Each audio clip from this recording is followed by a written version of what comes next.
ਅੱਗੇ ਵੀ ਦੱਸਦੇ ਆ ਰਹੇ ਹਾਂ, ਪਿਛਲੇ ਦਿਨ ਤੁਸੀਂ ਗੱਲਬਾਤ ਸਾਡੀ ਦੇਖੀ ਵੀ ਹੈ। ਸੁਰਜੀਤ ਸਿੰਘ ਝਬੇਲ ਵਾਲੀ, ਜਿਨ੍ਹਾਂ ਨੂੰ ਤੁਸੀਂ ਸਾਰੇ ਜਾਣਦੇ ਹੋ, ਕਿਉਂਕਿ ਪੰਜਾਬ ਹਰਿਆਣਾ ਹਾਈ ਕੋਰਟ ਦੇ ਸਾਬਕਾ ਜੱਜ ਨੇ, ਵਕੀਲ ਨੇ, ਤੇ ਐਡਵੋਕੇਟ ਰਹਿ ਚੁੱਕੇ ਨੇ ਉੱਥੇ, ਤੇ ਅਸੀਂ ਉਹਨਾਂ ਨਾਲ ਗੱਲਬਾਤ ਕਰਾਂਗੇ। ਸੁਰਜੀਤ ਸਿੰਘ, ਸਭ ਤੋਂ ਪਹਿਲਾਂ ਸਾਂਝਾ ਪੰਜਾਬ ਤੇ ਜੀ ਆਇਆਂ ਨੂੰ। ਵਾਹਿਗੁਰੂ ਜੀ ਕਾ ਖਾਲਸਾ, ਵਾਹਿਗੁਰੂ ਜੀ ਫਤਿਹ ਜੀ।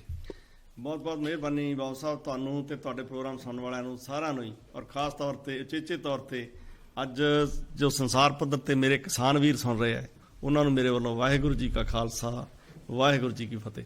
ਕੀ ਹਾਲ ਚਾਲ ਹੈ ਜੀ? ਠੀਕ ਠਾਕ? ਬਸ ਠੀਕ ਹੈ ਜੀ। ਕਿਉਂਕਿ ਅੱਜ ਆਪਾਂ ਥੋੜ੍ਹੀ ਜਿਹੀ ਗੱਲਬਾਤ ਕਰਾਂਗੇ ਕਿ ਜਿਹੜਾ ਕਿਸਾਨਾਂ ਦਾ ਅੰਦੋਲਨ ਚੱਲ ਰਿਹਾ ਹੈ ਉਸ ਦੀ ਗੱਲਬਾਤ ਕਰਾਂਗੇ, ਕਿਉਂਕਿ ਤੁਸੀਂ ਇੱਥੇ ਦੀ ਕਿਸਾਨੀ ਨਾਲ ਵੀ ਜੁੜੇ ਹੋਏ ਹੋ। ਕਿਉਂਕਿ ਪਿਛਲੇ ਦਿਨ ਤੁਹਾਡੇ ਫਾਰਮ 'ਚ ਅਸੀਂ ਗਏ ਹਾਂ ਜੀ, ਤੇ ਲਸਣ ਦੀ ਖੇਤੀ ਕੀਤੀ ਤੁਸੀਂ ਕਰ ਰਹੇ ਹੋ, ਤੇ ਥੋੜ੍ਹੀ ਜਿਹੀ ਆਪਾਂ ਗੱਲਬਾਤ ਕਰੀਏ ਕਿ ਜਿਹੜੀ ਇੱਥੇ ਦੀ ਕਿਸਾਨੀ ਤੇ ਭਾਰਤ ਦੀ ਕਿਸਾਨੀ, ਪੰਜਾਬ ਦੀ ਕਿਸਾਨੀ ਦੇ ਵਿੱਚ ਫਰਕ ਕੀ ਹੈ? ਬਹੁਤ ਵਧੀਆ ਸਵਾਲ ਹੈ ਤੁਹਾਡਾ ਜੀ। ਖੁਸ਼ਕਿਸਮਤੀ ਕਹਿ ਲਓ ਜੀ ਕਿ ਲੋਕ ਤਾਂ ਕੋਈ ਕਹਿੰਦਾ ਹੈ, ਕੋਈ ਫਿਲਮ ਐਕਟਰ ਕਹਿ ਰਿਹਾ ਕਿ ਮੈਂ ਕਿਸਾਨ ਦਾ ਪੁੱਤਰ ਹਾਂ, ਕੋਈ ਮੁਲਾਜ਼ਮ ਕਹਿ ਰਿਹਾ ਕਿਸਾਨ ਦਾ ਪੁੱਤਰ ਹੈ, ਪਰ ਮੈਨੂੰ ਮਾਣ ਹੈ ਕਿ ਮੈਂ ਆਪ ਵੀ ਕਿਸਾਨੀ ਕੀਤੀ ਹੈ, ਔਰ ਕਿਸਾਨੀ ਕਿੱਤੇ ਨਾਲ, ਪਰਿਵਾਰ ਨਾਲ ਕਿਸਾਨ ਦਾ ਪੁੱਤਰ ਹੋਣ ਦਾ ਮੈਨੂੰ ਮਾਣ ਹੈ। ਦੂਜੀ ਗੱਲ, ਜਿੱਥੋਂ ਤੱਕ ਤੁਸੀਂ ਖੇਤੀ ਦਾ ਇੱਥੋਂ ਹੀ ਤਾਂ ਉੱਥੋਂ ਹੀ ਦਾ ਸਵਾਲ ਹੈ, ਸਨ 1966-65 ਤੋਂ ਬਾਅਦ ਜਦੋਂ ਦੇਸ਼ 'ਚ ਅੰਨ ਦਾ ਕਾਲ ਪੈ ਗਿਆ ਸੀ ਸਾਡੇ 'ਚ ਜੀ, ਤਾਂ ਸਾਡੇ ਮੁੱਖ ਮੰਤਰੀ ਤੁਸੀਂ ਸੁਣਿਆ ਹੋਣਾ ਪ੍ਰਤਾਪ ਸਿੰਘ ਕੈਰੋਂ ਸਾਹਿਬ ਜੀ, ਉਹ ਬਾਹਰੋਂ ਪੜ੍ਹ ਕੇ ਗਏ ਸੀ, ਬੜੇ ਸਿਆਣੇ ਸੀ। ਉਹਨਾਂ ਨੇ ਇੱਥੇ ਤਕਨੀਕਾਂ ਵੇਖੀਆਂ ਸੀ ਖੇਤੀ ਦੀਆਂ, ਇੱਥੇ ਫਾਰਮ ਵੱਡੇ ਸੀ, ਇੱਥੇ ਨਵੀਂ ਟੈਕਨੀਕ ਦੀ ਖੇਤੀ ਸੀ, ਸਾਡੇ ਉੱਥੇ ਉਦੋਂ ਤਕਰੀਬਨ ਮਸ਼ੀਨਰੀ ਨਹੀਂ ਸੀ ਆਈ। ਤਾਂ ਦੂਜੇ ਪਾਸੇ ਸ਼ਾਸਤਰੀ ਸਾਹਿਬ ਉਦੋਂ ਪ੍ਰਧਾਨ ਮੰਤਰੀ ਵੀ ਰਹੇ ਸੀ ਜੀ। ਉਹਨਾਂ ਸਮਿਆਂ ਦੇ ਵਿੱਚ ਉਹਨਾਂ ਨੂੰ ਬੜੀ ਨਮੋਸ਼ੀ ਦਾ ਸਾਹਮਣਾ ਕਰਨਾ ਪਿਆ ਜਦੋਂ ਦੇਸ਼ ਭੁੱਖ ਦੇ ਨਾਲ ਲੜ ਰਿਹਾ ਸੀ। ਲੋਕ ਤਰੱਕੀ ਵੱਲ ਜਾ ਰਹੇ ਸੀ, ਪਰ ਸਾਡਾ ਦੇਸ਼ ਰੋਟੀ ਦੀ ਲੜਾਈ ਲੜ ਰਿਹਾ ਸੀ। ਤਾਂ ਸਾਨੂੰ ਵੀ ਇਹ ਲੋੜ ਪਈ ਕਿ ਅਸੀਂ ਵੱਧ ਤੋਂ ਵੱਧ ਅਨਾਜ ਪੈਦਾ ਕਰੀਏ, ਤਾਂ ਉਹਦੇ ਲਈ ਕੁਝ ਬੈਲਟਸ ਨੂੰ ਚੁਣਿਆ ਗਿਆ ਹਿੰਦੁਸਤਾਨ 'ਚ, ਜਿਵੇਂ ਜਿਹਦੇ 'ਚੋਂ ਪਹਿਲਾ ਨੰਬਰ ਪੰਜਾਬ ਦਾ ਸੀ। ਇੱਥੇ ਇਰੀਗੇਸ਼ਨ ਲਈ ਪਾਣੀ ਉਪਲਬਧ ਸੀ, ਉਦੋਂ ਵੀ ਖਾਲਿਆਂ ਖੁਲਿਆਂ ਨਾਲ ਸਿੰਚਾਈ ਹੁੰਦੀ ਸੀ, ਟਿਊਬਵੈੱਲ ਨਹੀਂ ਸੀ ਆਏ ਉਦੋਂ। ਤਾਂ ਸਾਡੇ ਪੰਜਾਬ ਨੇ ਉਹ ਨਵਾਂ ਮਾਡਲ ਫਾਲੋ ਕੀਤਾ। ਅਸੀਂ ਜ਼ਹਿਰਾਂ, ਖਾਦਾਂ, ਅਸੀਂ ਉਹ ਸਾਰਾ ਮਾਡਲ, ਨਵਾਂ ਟੈਕਨੀਕ ਦਾ ਨਵਾਂ ਮਾਡਲ ਅਪਣਾਇਆ, ਤੇ ਅਸੀਂ ਦੇਸ਼ ਦੇ ਅੰਨ ਭੰਡਾਰ ਦਾ 71%, ਇਹ ਬਹੁਤ ਵੱਡੀ ਮਤਲਬ ਪੂਲ ਦੇ ਵਿੱਚ ਜਿਹੜੀ ਕੰਟਰੀਬਿਊਸ਼ਨ ਸੀਗੀ ਸਾਡੀ ਜੀ, ਔਰ 71% ਜਿਹੜਾ ਇਹ ਸਾਡੀ ਸਟੇਟ ਨੇ ਕਣਕ ਪੈਦਾ ਕਰਕੇ ਕੇਂਦਰੀ ਪੂਲ ਦਾ ਲੋਕਾਂ ਦਾ ਢਿੱਡ ਭਰਿਆ, ਹਿੰਦੁਸਤਾਨ ਦਾ ਢਿੱਡ ਭਰਿਆ। ਤੇ ਇਹ ਜਿਹੜੀ ਇਹ ਸਿਲਸਿਲਾ ਚੱਲੀ ਗਿਆ 1961 ਦੇ ਵਿੱਚ ਜੀ। ਮੈਨੂੰ ਲੱਗਦਾ 45 ਕਰੋੜ ਪਾਪੂਲੇਸ਼ਨ ਸੀ ਸਾਰੇ ਦੇਸ਼ ਦੀ, ਜਿਹਦੇ ਚੋਂ 33 ਕਰੋੜ ਬੰਦਾ ਜਿਹੜਾ ਸੀ ਖੇਤੀ ਨਾਲ ਜੁੜਿਆ ਸੀ। ਉਸ ਤੋਂ ਪਿੱਛੋਂ ਪਾਪੂਲੇਸ਼ਨ 3 ਗੁਣਾ ਵੱਧ ਗਈ ਜੀ। ਜ਼ੋਰ ਲੱਗਿਆ ਸਰਕਾਰਾਂ ਦਾ ਵੀ ਅਸੀਂ ਖੇਤੀ ਚੋਂ ਬੰਦੇ ਕੱਢ ਕੇ ਇੰਡਸਟਰੀ 'ਚ ਪਾਈਏ, ਹੋਰ ਸੈਕਟਰਾਂ 'ਚ ਪਾਈਏ, ਸਰਵਿਸ ਸੈਕਟਰ 'ਚ ਪਾਈਏ। ਉਹ ਜ਼ੋਰ ਦੇ ਨਾਲ ਫਿਰ ਵੀ ਅੱਜ 72 ਕਰੋੜ ਜਿਹੜਾ ਬੰਦਾ ਹੈ ਉਹ ਹਿੰਦੁਸਤਾਨ ਦਾ ਖੇਤੀ ਦੇ ਨਾਲ ਕਿਸੇ ਨਾ ਕਿਸੇ ਸਿੱਧੇ ਜਾਂ ਸਿੱਧੇ ਰੂਪ 'ਚ ਜੁੜਿਆ ਹੋਇਆ ਹੈ, ਔਰ ਖੇਤੀ ਉਹਨਾਂ ਨੂੰ ਰੁਜ਼ਗਾਰ ਦਿੰਦੀ ਹੈ।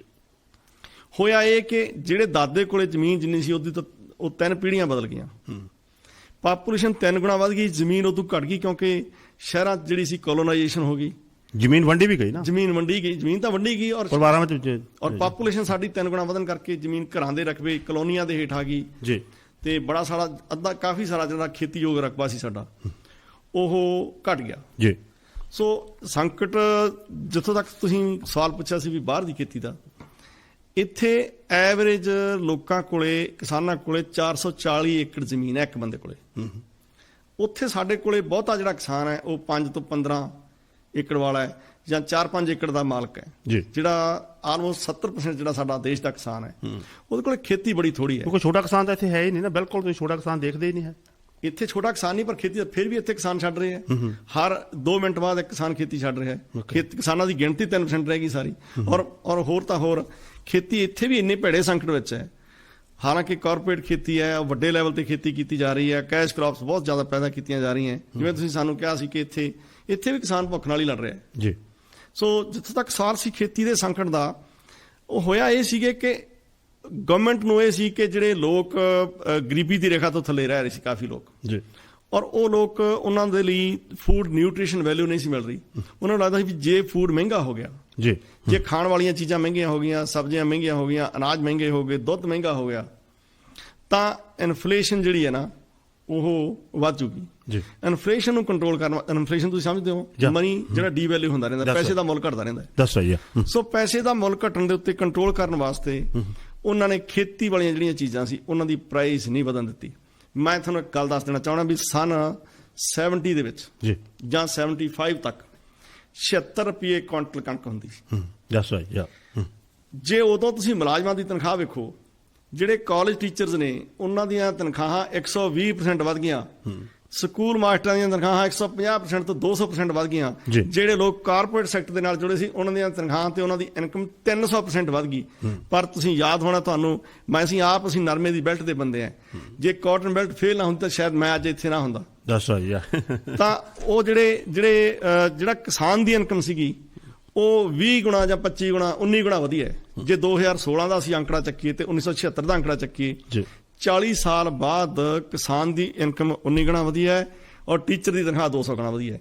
ਸੋ ਜੇ ਕਿਤੇ ਟੀਚਰ ਦੀ ਤਨਖਾਹ ਵੀ 19 ਗੁਣਾ ਵਧੀ ਤਾਂ ਮੇਰੇ ਖਿਆਲ ਕਿਸਾਨ ਦੀ ਥਾਂ ਤੇ ਟੀਚਰ ਆਤਮ ਹੱਤਿਆ ਕਰਦੇ, ਕਾਰਪੋਰੇਟ ਸੈਕਟਰ ਨਾਲ ਜੁੜੇ ਹੋਏ ਲੋਕ ਆਤਮ ਹੱਤਿਆ ਕਰਦੇ, ਕਿਸਾਨ ਆਤਮ ਹੱਤਿਆ ਨਹੀਂ ਕਰਦਾ ਸੀ।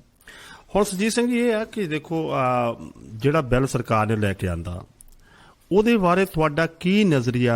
ਇਹ ਬਿੱਲ ਸਰਕਾਰ ਕਹਿ ਰਹੀ ਹੈ ਕਿ ਕਿਸਾਨਾਂ ਦੇ ਹੱਕ 'ਚ ਹੈ, ਕਿਸਾਨਾਂ ਲਈ ਠੀਕ ਹੈ, ਤੇ ਕਿਸਾਨ ਕਹਿ ਰਹੇ ਨੇ ਕਿ ਸਾਡੀਆਂ ਜ਼ਮੀਨਾਂ ਹਥਿਆਉਣਾ ਜੋ ਕੁਝ ਦੇਖੋ ਅੱਜ ਕਿਹੜੇ ਹਾਲਾਤ ਨੇ। ਤਕਰੀਬਨ 4-5 ਮਹੀਨੇ ਤੋਂ ਅੰਦੋਲਨ ਚੱਲ ਰਿਹਾ, 1 ਮਹੀਨਾ ਦਿੱਲੀ ਦੇ ਵਿੱਚ ਹੋ ਗਿਆ, ਕਿਸਾਨ ਸੜਕਾਂ ਤੇ ਠੰਡ 'ਚ ਬੈਠੇ ਨੇ ਤੇ ਸਰਕਾਰ ਉਹਨਾਂ ਦੀ ਗੱਲ ਨਹੀਂ ਸੁਣ ਰਹੀ। ਪਰ ਤੁਸੀਂ ਉਹ ਕਿਸ ਨਜ਼ਰੀਏ ਨਾਲ ਦੇਖਦੇ ਹੋ? ਜੇ ਸਰਕਾਰ ਕਹਿੰਦੀ ਠੀਕ ਹੈ, ਕਿਸਾਨ ਕਹਿੰਦੇ ਨਹੀਂ ਠੀਕ ਹੈ, ਵਾਟ ਯੂ ਥਿੰਕ? ਦੇਖੋ, ਮੈਂ ਕਾਫੀ ਇਸ ਕਿੱਤੇ ਨਾਲ ਵੀ ਜੁੜਿਆ, ਇੱਥੇ ਵੀ ਇਸ ਕਿੱਤੇ ਨਾਲ ਜੁੜਿਆ, ਤੁਸੀਂ ਪਹਿਲਾਂ ਦੱਸਿਆ।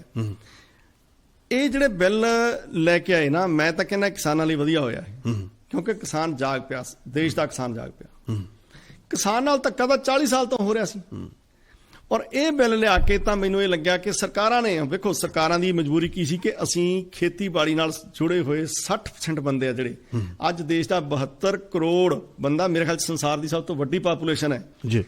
72 ਕਰੋੜ ਬੰਦਾ ਜਿਹੜਾ ਖੇਤੀ ਨਾਲ ਜੁੜਿਆ ਹੈ, ਔਰ ਉਹਨਾਂ ਦੇ ਫਾਰਮ ਛੋਟੇ ਹੁੰਦੇ ਜਾਂਦੇ। ਮਜਬੂਰੀ ਇਹ ਹੈ ਵੀ 4 ਕਿੱਲਿਆਂ ਵਾਲਾ ਬੰਦਾ ਨਾ ਤਾਂ ਟਰੈਕਟਰ ਅਫੋਰਡ ਕਰ ਸਕਦਾ ਹੈ, ਨਾ ਕਲਟੀਵੇਟਰ, ਤਵੀਆਂ, ਸੁਹਾਗੇ, ਟਰਾਲੀਆਂ। ਜਿਹੜੀ ਸੰਦਾਂ ਦੀ ਡੈਪਰੀਸ਼ੀਏਸ਼ਨ ਕਾਸਟ ਹੈ, ਸੰਦਾਂ ਦੀ ਕੀਮਤ ਘਟ ਜਾਣੀ ਹੈ, ਔਰ ਜੇ ਉਹ ਵਿਆਜ ਤੇ, ਬੈਂਕ ਦੇ ਵਿਆਜ ਤੇ ਵੀ ਲੈਂਦਾ ਹੈ, ਕਿਸਾਨ ਤਾਂ ਵੀ ਮਰਦਾ ਹੈ। ਕਿਸਾਨਾਂ ਦੇ ਘਰਾਂ ਦੇ ਵਿੱਚ ਆਮ ਤੌਰ ਤੇ ਜਿਹੜਾ ਪਰਿਵਾਰ ਦਾ ਮੁਖੀ ਹੈ, ਲੋਕ ਉਹਦੇ ਨੂੰ ਉਂਗਲ ਚੱਕਦੇ ਆ ਵੀ ਇਹਦੀਆਂ ਗਲਤ ਨੀਤੀਆਂ ਕਰਕੇ ਅਸੀਂ ਕਰਜ਼ੇ ਜਾ ਰਹੇ, ਅਸੀਂ ਇੰਨੀ ਮਿਹਨਤ ਕਰਦੇ ਹਾਂ, ਇੰਨੀ ਬੱਚਤ ਕਰਦੇ ਹਾਂ, ਕਿਰਸ ਕਰਦੇ ਹਾਂ ਅਸੀਂ, ਔਰ ਮਾਈਆਂ ਬੀਬੀਆਂ ਪਰਿਵਾਰ ਸਾਰੇ ਮੁਖੀ ਤੇ ਉਂਗਲ ਚੱਕਦੇ ਆ। ਬੜੇ ਗਰੀਬ ਕਿਸਾਨ ਤਾਂ ਖਤਮ ਹੋ ਜਾਏਗਾ ਨਾ ਫਿਰ। ਦੇਖੋ, ਜੋ ਖੇਤੀ ਵਾਇਬਲ ਨਹੀਂ ਰਹਿ ਰਹੀ, ਖੇਤੀ ਭਾਵੇਂ 500 ਮਣ ਕਿੱਲੇ ਦੀ ਝੜ ਜਾਏ, ਕਿਸਾਨ ਤਾਂ ਵੀ ਕਰਜ਼ੇ ਚੋਂ ਨਿਕਲ ਸਕਦਾ। ਸੋ ਸਰਕਾਰਾਂ ਕਿਤੇ ਨਾ ਕਿਤੇ ਅਮਰੀਕਨ ਮਾਡਲ ਜਾਂ ਯੂਰਪੀਅਨ ਮਾਡਲ ਨੂੰ ਫਾਲੋ ਕਰਦੀਆਂ ਸੀ। ਯੂਰਪੀਅਨ ਮਾਡਲ ਜਿਹੜਾ ਸੀਗਾ ਉਹ ਵੱਧ ਤੋਂ ਵੱਧ ਲੋਕਾਂ ਨੂੰ ਹੋਰ ਧੰਦਿਆਂ 'ਚ ਇਨਵੋਲਵਮੈਂਟ ਦਾ ਸਾਧਨ ਸੀਗਾ। ਤਾਂ ਸਾਡੀਆਂ ਸਰਕਾਰਾਂ ਨੇ ਪਿਛਲੇ ਬਹੁਤ ਸਾਲਾਂ ਤੋਂ, ਵੈਟ ਸਮਝੌਤਿਆਂ ਤੋਂ ਵੀ ਪਹਿਲਾਂ ਸਾਡੀਆਂ ਸਰਕਾਰਾਂ ਨੇ ਜਦੋਂ ਵੀ ਫਾਲੋ ਕੀਤਾ, ਅਸੀਂ ਯੂਰਪੀਅਨ ਮਾਡਲ, ਅਸੀਂ ਵੈਸਟ ਦਾ ਮਾਡਲ, ਅਸੀਂ ਅਮਰੀਕਨ ਮਾਡਲ ਫਾਲੋ ਕੀਤਾ। ਅਮਰੀਕਾ ਦਾ ਆਪਣਾ ਡੇਅਰੀ, 500 ਡੇਅਰੀ ਵਾਲੀਆਂ ਗਾਵਾਂ ਦਾ ਇੱਕ ਮਾਲਕ, ਪਿਛਲੇ ਕੁਝ ਸਾਲ ਪਹਿਲਾਂ ਦੀ ਘਟਨਾ ਮੈਂ ਤੁਹਾਨੂੰ ਦੱਸਦਾ, 500 ਗਾਵਾਂ ਮਾਰੀਆਂ, ਫਿਰ ਉਹ ਆਪ ਗੋਲੀ ਮਾਰ ਕੇ ਮਰ ਗਿਆ। ਇਹ ਹਾਲ ਅਮਰੀਕਾ ਦੀ ਡੇਅਰੀ ਦਾ। ਪੰਜਾਬੀ ਦੀ ਇੱਕ ਕਹਾਵਤ ਹੈ ਵੀ ਵਾਹੀ ਵਾਲੇ ਦੇ ਪੱਲੇ ਰਹਿ ਗਈ ਤੂੜੀ ਤੇ ਡੈਰੀ ਵਾਲੇ ਦੇ ਪੱਲੇ ਰਹਿ ਗਈ ਰੂੜੀ। ਇਹ ਹਾਲ ਹੈ ਇੱਥੇ ਵੀ ਦੁੱਧ ਤੁਸੀਂ ਜਦੋਂ ਡੈਰੀ ਤੋਂ, ਫਾਰਮ ਜਿਹੜੇ ਬਾਹਰ ਨੇ, ਫਾਰਮਰ ਤੋਂ ਦੁੱਧ ਲੈਣ ਜਾਂਦੇ ਹੋ, ਤੁਹਾਨੂੰ ਵੇਚ ਨਹੀਂ ਸਕਦਾ, ਤੇ ਉਹਨਾਂ ਕੋਲੋਂ 50 ਸੈਂਟ ਦਾ ਤੁਹਾਨੂੰ ਜੇ ਮਿਲੇਗਾ ਤੇ ਸਟੋਰ ਤੋਂ ਮਿਲਦਾ ਤੁਹਾਨੂੰ ਜਾ ਕੇ $4 ਦਾ। ਇਹ ਵੀ ਤਾਂ ਗੱਲ ਹੈਗੀ ਆ ਨਾ, ਇੱਥੇ ਵੀ ਸਿਸਟਮ ਹੈ ਨਾ। ਵੇਖੋ, ਕਾਫੀ ਦੇਰ ਪਹਿਲਾਂ ਮੇਰੇ ਖਿਆਲ ਕਿਸਾਨ ਦੀ ਜਿਹੜੀ ਸੁਸਾਈਡ ਦਾ ਮਾਮਲਾ ਨਾ, ਇਹ ਕਾਫੀ ਸਾਲ ਪਹਿਲਾਂ 2000 ਤੋਂ ਚੱਲ ਪਿਆ ਸੀ, ਤੇ ਪ੍ਰੋਫੈਸਰ ਸਵਾਮੀਨਾਥਨ ਸਾਹਿਬ ਨੂੰ ਇਹਨਾਂ ਨੇ ਬੇਨਤੀ ਕੀਤੀ ਵੀ ਇੱਕ ਕਮਿਸ਼ਨ ਬਣਾਇਆ ਜਾਵੇ, national commission for farmers, NCF ਉਹਨੂੰ ਕਹਿੰਦੇ ਸੀ। ਪ੍ਰੋਫੈਸਰ ਸਵਾਮੀਨਾਥਨ ਨੇ 5 ਰਿਪੋਰਟਾਂ ਦਿੱਤੀਆਂ ਜੀ। 2004 ਤੋਂ ਹਰ 6-6 ਮਹੀਨੇ ਬਾਅਦ ਰਿਪੋਰਟ ਦਿੰਦੇ ਰਹੇ ਸਵਾਮੀਨਾਥਨ ਸਾਹਿਬ। ਤਾਂ ਆਖਰੀ ਰਿਪੋਰਟ ਜਿਹੜੀ 2006 ਦੇ ਵਿੱਚ ਉਹਨਾਂ ਦੀ ਆਈ, ਉਹਨਾਂ ਨੇ ਕੁਝ ਗੱਲਾਂ, ਕੀ ਪੁਆਇੰਟ ਜਿਹੜੇ ਹਾਈਲਾਈਟ ਕੀਤੇ ਕਿ ਕਿਸਾਨ ਆਤਮ ਹੱਤਿਆ ਕਿਉਂ ਕਰਦਾ, ਇਹ ਸੇਵਾਂ ਦੇ ਰਾਹ ਵੱਲ ਕਿਉਂ ਪੈਂਦਾ ਹੈ, ਕਾਰਨ ਕੀ ਹੈ ਕਿ ਮਤਲਬ ਜਿਹੜਾ ਛੋਟਾ ਰੇਹੜੀ ਵਾਲਾ ਵੀ ਨਹੀਂ ਮਰ ਰਿਹਾ, ਛੋਟਾ ਮੁਲਾਜ਼ਮ ਆਤਮ ਹੱਤਿਆ ਨਹੀਂ ਕਰ ਰਿਹਾ, ਕਿਸਾਨ ਹੀ ਆਤਮ ਹੱਤਿਆ ਸਾਰੇ ਦੇਸ਼ 'ਚ ਕਿਉਂ ਕਰ ਰਿਹਾ। ਔਰ ਉਦੋਂ ਆਤਮ ਹੱਤਿਆ ਦੀ ਜਿਹੜੀ ਦਰ ਸੀਗੀ ਉਹ ਬਹੁਤ ਵੱਡੀ ਮਾਤਰਾ ਸੀ। ਅੱਜ ਵੀ ਜਿਹੜੇ ਕਿਸਾਨ ਆਤਮ ਹੱਤਿਆ ਕਰਦੇ, ਸਿਰਫ ਅੰਕੜਾ ਉਹਨਾਂ ਦਾ ਲਿਆ ਜਾਂਦਾ ਹੈ। ਆਤਮ ਹੱਤਿਆ ਜਦੋਂ ਪਰਿਵਾਰ ਦਾ ਮੁਖੀ ਕਰ ਜਾਂਦਾ ਹੈ, ਪਰਿਵਾਰ ਦੀਆਂ ਮਾਈਆਂ ਤੇ ਕੀ ਗੁਜ਼ਰਦੀ ਹੈ, ਪਰਿਵਾਰ ਦੇ ਬੱਚਿਆਂ ਤੇ ਕੀ ਗੁਜ਼ਰਦੀ ਹੈ, ਕਰਜ਼ਾ ਤਾਂ ਉਵੇਂ ਹੀ ਰਹਿ ਜਾਂਦਾ ਹੈ। ਆਤਮ ਹੱਤਿਆ ਕਰਨਾ ਕਰਜ਼ਾ ਤਾਂ ਨਹੀਂ ਖਤਮ ਹੁੰਦਾ। ਫਿਰ ਉਹ ਕਰਜ਼ਾ ਟ੍ਰਾਂਸਫਰ ਹੋ ਕੇ ਬੀਬੀਆਂ ਦੇ ਉੱਤੇ ਲੋਡ ਪੈ ਜਾਂਦਾ ਹੈ, ਮਾਈਆਂ ਤੇ ਲੋਡ ਪੈ ਜਾਂਦਾ ਹੈ, ਭੈਣਾਂ ਤੇ ਲੋਡ ਪੈ ਜਾਂਦਾ ਹੈ, ਬੱਚਿਆਂ ਤੇ ਲੋਡ ਪੈ ਜਾਂਦਾ, ਜਿਹਦੇ ਕਰਕੇ ਉਹਨਾਂ ਨੂੰ ਬਿਮਾਰੀਆਂ ਲੱਗਦੀਆਂ, ਜਿਹਦੇ ਕਰਕੇ ਅਸਾਧ ਰੋਗ ਲੱਗਦੇ ਆ ਔਰ ਉਮਰ ਤੋਂ ਪਹਿਲਾਂ ਵਿਚਾਰੀਆਂ ਚੱਲ ਵਸਦੀਆਂ। ਉਹਨਾਂ ਦਾ ਕੋਈ ਅੰਕੜਾ ਹਾਲੇ ਤੱਕ ਕਿਸੇ ਸਰਕਾਰ ਨੇ ਨਹੀਂ ਲਿਆ ਜੀ। ਤਾਂ ਜਿਹੜੀ ਇਹ ਸਮੱਸਿਆ ਹੈ ਬਹੁਤ ਵੱਡੀ ਹੈ। ਸਰਕਾਰਾਂ ਇਹਨੂੰ ਹੋਰ ਰੂਪ 'ਚ ਵੇਖਦੀਆਂ। ਸਰਕਾਰਾਂ ਦੇ ਪਿੱਛੇ ਦੇ ਨਾਲ ਜਿਹੜੇ ਕਾਰਪੋਰੇਟ ਵਰਲਡ ਦੇ ਲੋਕ ਹੈ ਉਹਨੂੰ ਇੱਕ ਫੂਡ ਦੀ ਮੰਡੀ ਵਜੋਂ ਵੇਖਦੇ ਆ, ਇੱਕ ਕਸਟਮਰ ਇੱਕ ਕੰਜ਼ਿਊਮਰ ਵਜੋਂ ਵੇਖਦੇ ਆ, ਉਪਭੋਗੀ ਵਜੋਂ ਵੇਖਦੀਆਂ ਸਰਕਾਰਾਂ ਜਾਂ ਸਰਕਾਰਾਂ ਦੇ ਨਾਲ ਜਿਹੜਾ ਕਾਰਪੋਰੇਟ ਵਰਲਡ ਹੈ। ਪਰ ਮੈਂ ਇਹ ਸਮਝਦਾ ਵੀ ਇਹ ਇਕੱਲੀ ਸਮੱਸਿਆ ਕਿਸਾਨ ਦੀ ਨਹੀਂ, ਸਮੱਸਿਆ ਮਜ਼ਦੂਰ ਦੀ ਵੀ ਹੈ। ਔਰ ਮਜ਼ਦੂਰ ਤੋਂ ਵੱਖਰਾ ਮੈਂ ਤੁਹਾਨੂੰ ਦੱਸਦਾ ਵੀ ਇਹ ਆਮ ਗੱਲ ਸਾਡੇ ਪੰਜਾਬੀ ਕਹਾਵਤ ਹੁੰਦੀ ਸੀ ਬਈ ਸ਼ਾਹ ਬਿਨਾ ਪਤਨੀ ਤੇ ਗੁਰੂ ਬਿਨਾ ਗਤ ਨਹੀਂ। ਪਰ ਮੈਂ ਇਹ ਤੁਹਾਨੂੰ ਦੱਸਣੀ ਚਾਹਣਾ ਹੈ ਬਈ ਜਿਹੜੇ ਮੇਰੇ ਆੜਤੀਏ ਵੀਰ, ਮੇਰੇ ਦੁਕਾਨਦਾਰ ਵੀਰ ਸਾਰੇ ਹਿੰਦੁਸਤਾਨ ਦੇ, ਕਿਉਂਕਿ ਸਭ ਤੋਂ ਬੈਸਟ ਮੰਡੀ ਸਿਸਟਮ ਪੰਜਾਬ 'ਚ ਹੈ। APMC ਦਾ ਜਿਹੜਾ ਸਿਸਟਮ ਹੈ, ਇੱਥੇ 6500 7000 ਮੰਡੀਆਂ ਨੇ ਔਰ ਇੱਥੇ ਕਾਫੀ ਸਾਰੀਆਂ 1800 2000 ਮੰਡੀਆਂ ਨੇ ਔਰ ਦੇਸ਼ 7000 ਮੰਡੀਆਂ ਨੇ ਜੀ। ਇਹ system best system infrastructure provide ਕਰਦਾ, ਨਾ ਕਿ ਕਿਸਾਨ ਦੀ ਇਨਕਮ ਵਧਾਉਂਦਾ। ਪਾਣੀ ਦੀ ਸਹੂਲਤ ਕਿਸਾਨ ਦੀ ਇਨਕਮ ਵੀ ਵਧਾਉਂਦੀ ਜੀ, ਬਿਜਲੀ ਦੇਣੀ ਕਿਸਾਨ ਦੀ ਇਨਕਮ ਨਹੀਂ ਵਧਾਉਂਦੀ, ਉਹਦੀ ਸਹੂਲਤ ਦਿੰਦੀ ਆ ਉਹਨਾਂ ਨੂੰ, ਪਰ ਇਨਕਮ ਝਾੜ ਜਿੰਨਾ ਮਰਜ਼ੀ ਹੋ ਜੇ ਜੀ। ਜਦੋਂ ਕਿਸਾਨ ਦੇ ਕੋਲੇ ਸੀਲਿੰਗ, ਜਦੋਂ ਜ਼ਮੀਨ ਥੋੜੀ ਰਹਿ ਗਈ ਉੱਤੇ ਖਰਚੇ ਵੱਧ ਗਏ, ਰੇਹਾਂ ਸਪਰੇਆਂ ਦੇ ਖਰਚੇ ਵੱਧ ਗਏ ਔਰ ਜਿਹੜਾ ਡੈਟ ਜਿੰਨਾ ਮਿਲਦਾ ਸੀ ਟਰੈਕਟਰ ਟਰਾਲੀਆਂ ਲੈਣ ਲਈ ਜਾਂ ਕਿਸਾਨ ਨੂੰ ਆਪਣੀ ਖਾਦਾਂ ਲੈਣ ਲਈ ਜਿਹੜਾ ਡੈਟ ਕਰਜ਼ਾ ਮਿਲਦਾ ਸੀ ਜਿਹੜਾ ਉਹ ਹਾਈ ਪਰਸੈਂਟੇਜ ਦਾ ਮਿਲਦਾ ਸੀ।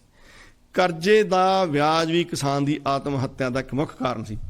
ਮੈਂ ਜਿਹੜੀ ਗੱਲ ਵਾਪਸ ਉਸ ਗੱਲ ਤੇ ਆਉਣਾ ਹੈ ਕਿ ਜਿਹੜੇ ਮੇਰੇ ਆੜਤੀਏ ਵੀਰ ਹੈ, ਮੇਰੇ ਦੁਕਾਨਦਾਰ ਵੀਰ ਹੈ, ਛੋਟਾ ਕਿਸਾਨ ਜਿਹੜੇ ਛੋਟੀ ਇੰਡਸਟਰੀ ਵਾਲੇ ਵੀਰ ਹੈ, ਇੱਕ ਗੱਲ ਯਾਦ ਰੱਖ ਲਓ, ਇਹ ਹਰੀਕੇਨ ਹੈ, ਇਹ ਤੂਫਾਨ ਹੈ ਕਾਰਪੋਰੇਟ ਵਰਲਡ ਦਾ। ਇਹ ਖਾ ਜਾਣਾ ਤੁਹਾਨੂੰ। ਇੱਕ ਵਾਲਮਾਰਟ ਖੁੱਲ ਗਿਆ ਤਾਂ 500 ਦੁਕਾਨ ਬੰਦ ਹੋ ਜਾਂਦੀ ਹੈ। ਦੱਸੋ ਜੀ। ਔਰ ਇੱਥੇ ਵੀ ਹੋਇਆ ਸੀ। ਇਹ ਨਾ ਕਹੋ ਕਿ ਕਿਸਾਨਾਂ ਦਾ ਸੰਘਰਸ਼ ਹੈ। ਤੁਸੀਂ ਕਿਸਾਨਾਂ ਦੀ ਸੁਸਾਈਡ ਦੀ ਗੱਲ ਕੀਤੀ। ਮੈਂ ਸੋਚਦਾ ਹੁੰਦਾ ਕਿ ਹਰ ਪੱਖ ਤੋਂ ਬੰਦੇ ਨੂੰ ਦੇਖਣਾ ਚਾਹੀਦਾ। ਜੇ ਹੁਣ ਕਹੀਏ ਕਿ ਅਸੀਂ ਇੱਥੇ ਬਾਹਰ ਰਹਿੰਦੇ ਹਾਂ, ਅਸੀਂ ਜ਼ਮੀਨ ਕਿਸੇ ਨੂੰ ਠੇਕੇ ਦਿੰਦੇ ਹਾਂ, ਅਸੀਂ 50,000 ਰੁਪਈਆ ਮੰਗਦੇ ਹਾਂ, ਠੀਕ ਆ, ਉਹ ਕਿਸਾਨ ਕਿਵੇਂ ਕਮਾ ਕੇ ਦਊਗਾ 50,000 ਰੁਪਈਆ ਤੁਹਾਨੂੰ? ਮੈਂ ਤਾਂ ਕਹਿੰਦਾ ਕਾਨੂੰਨ ਸਰਕਾਰ ਨੂੰ ਬਣਾਉਣਾ ਚਾਹੀਦਾ ਕਿ ਠੇਕਾ ਵੀ ਜਿਹੜਾ ਉਹ 20,000 ਰੁਪਈਆ ਚਾਹੀਦਾ।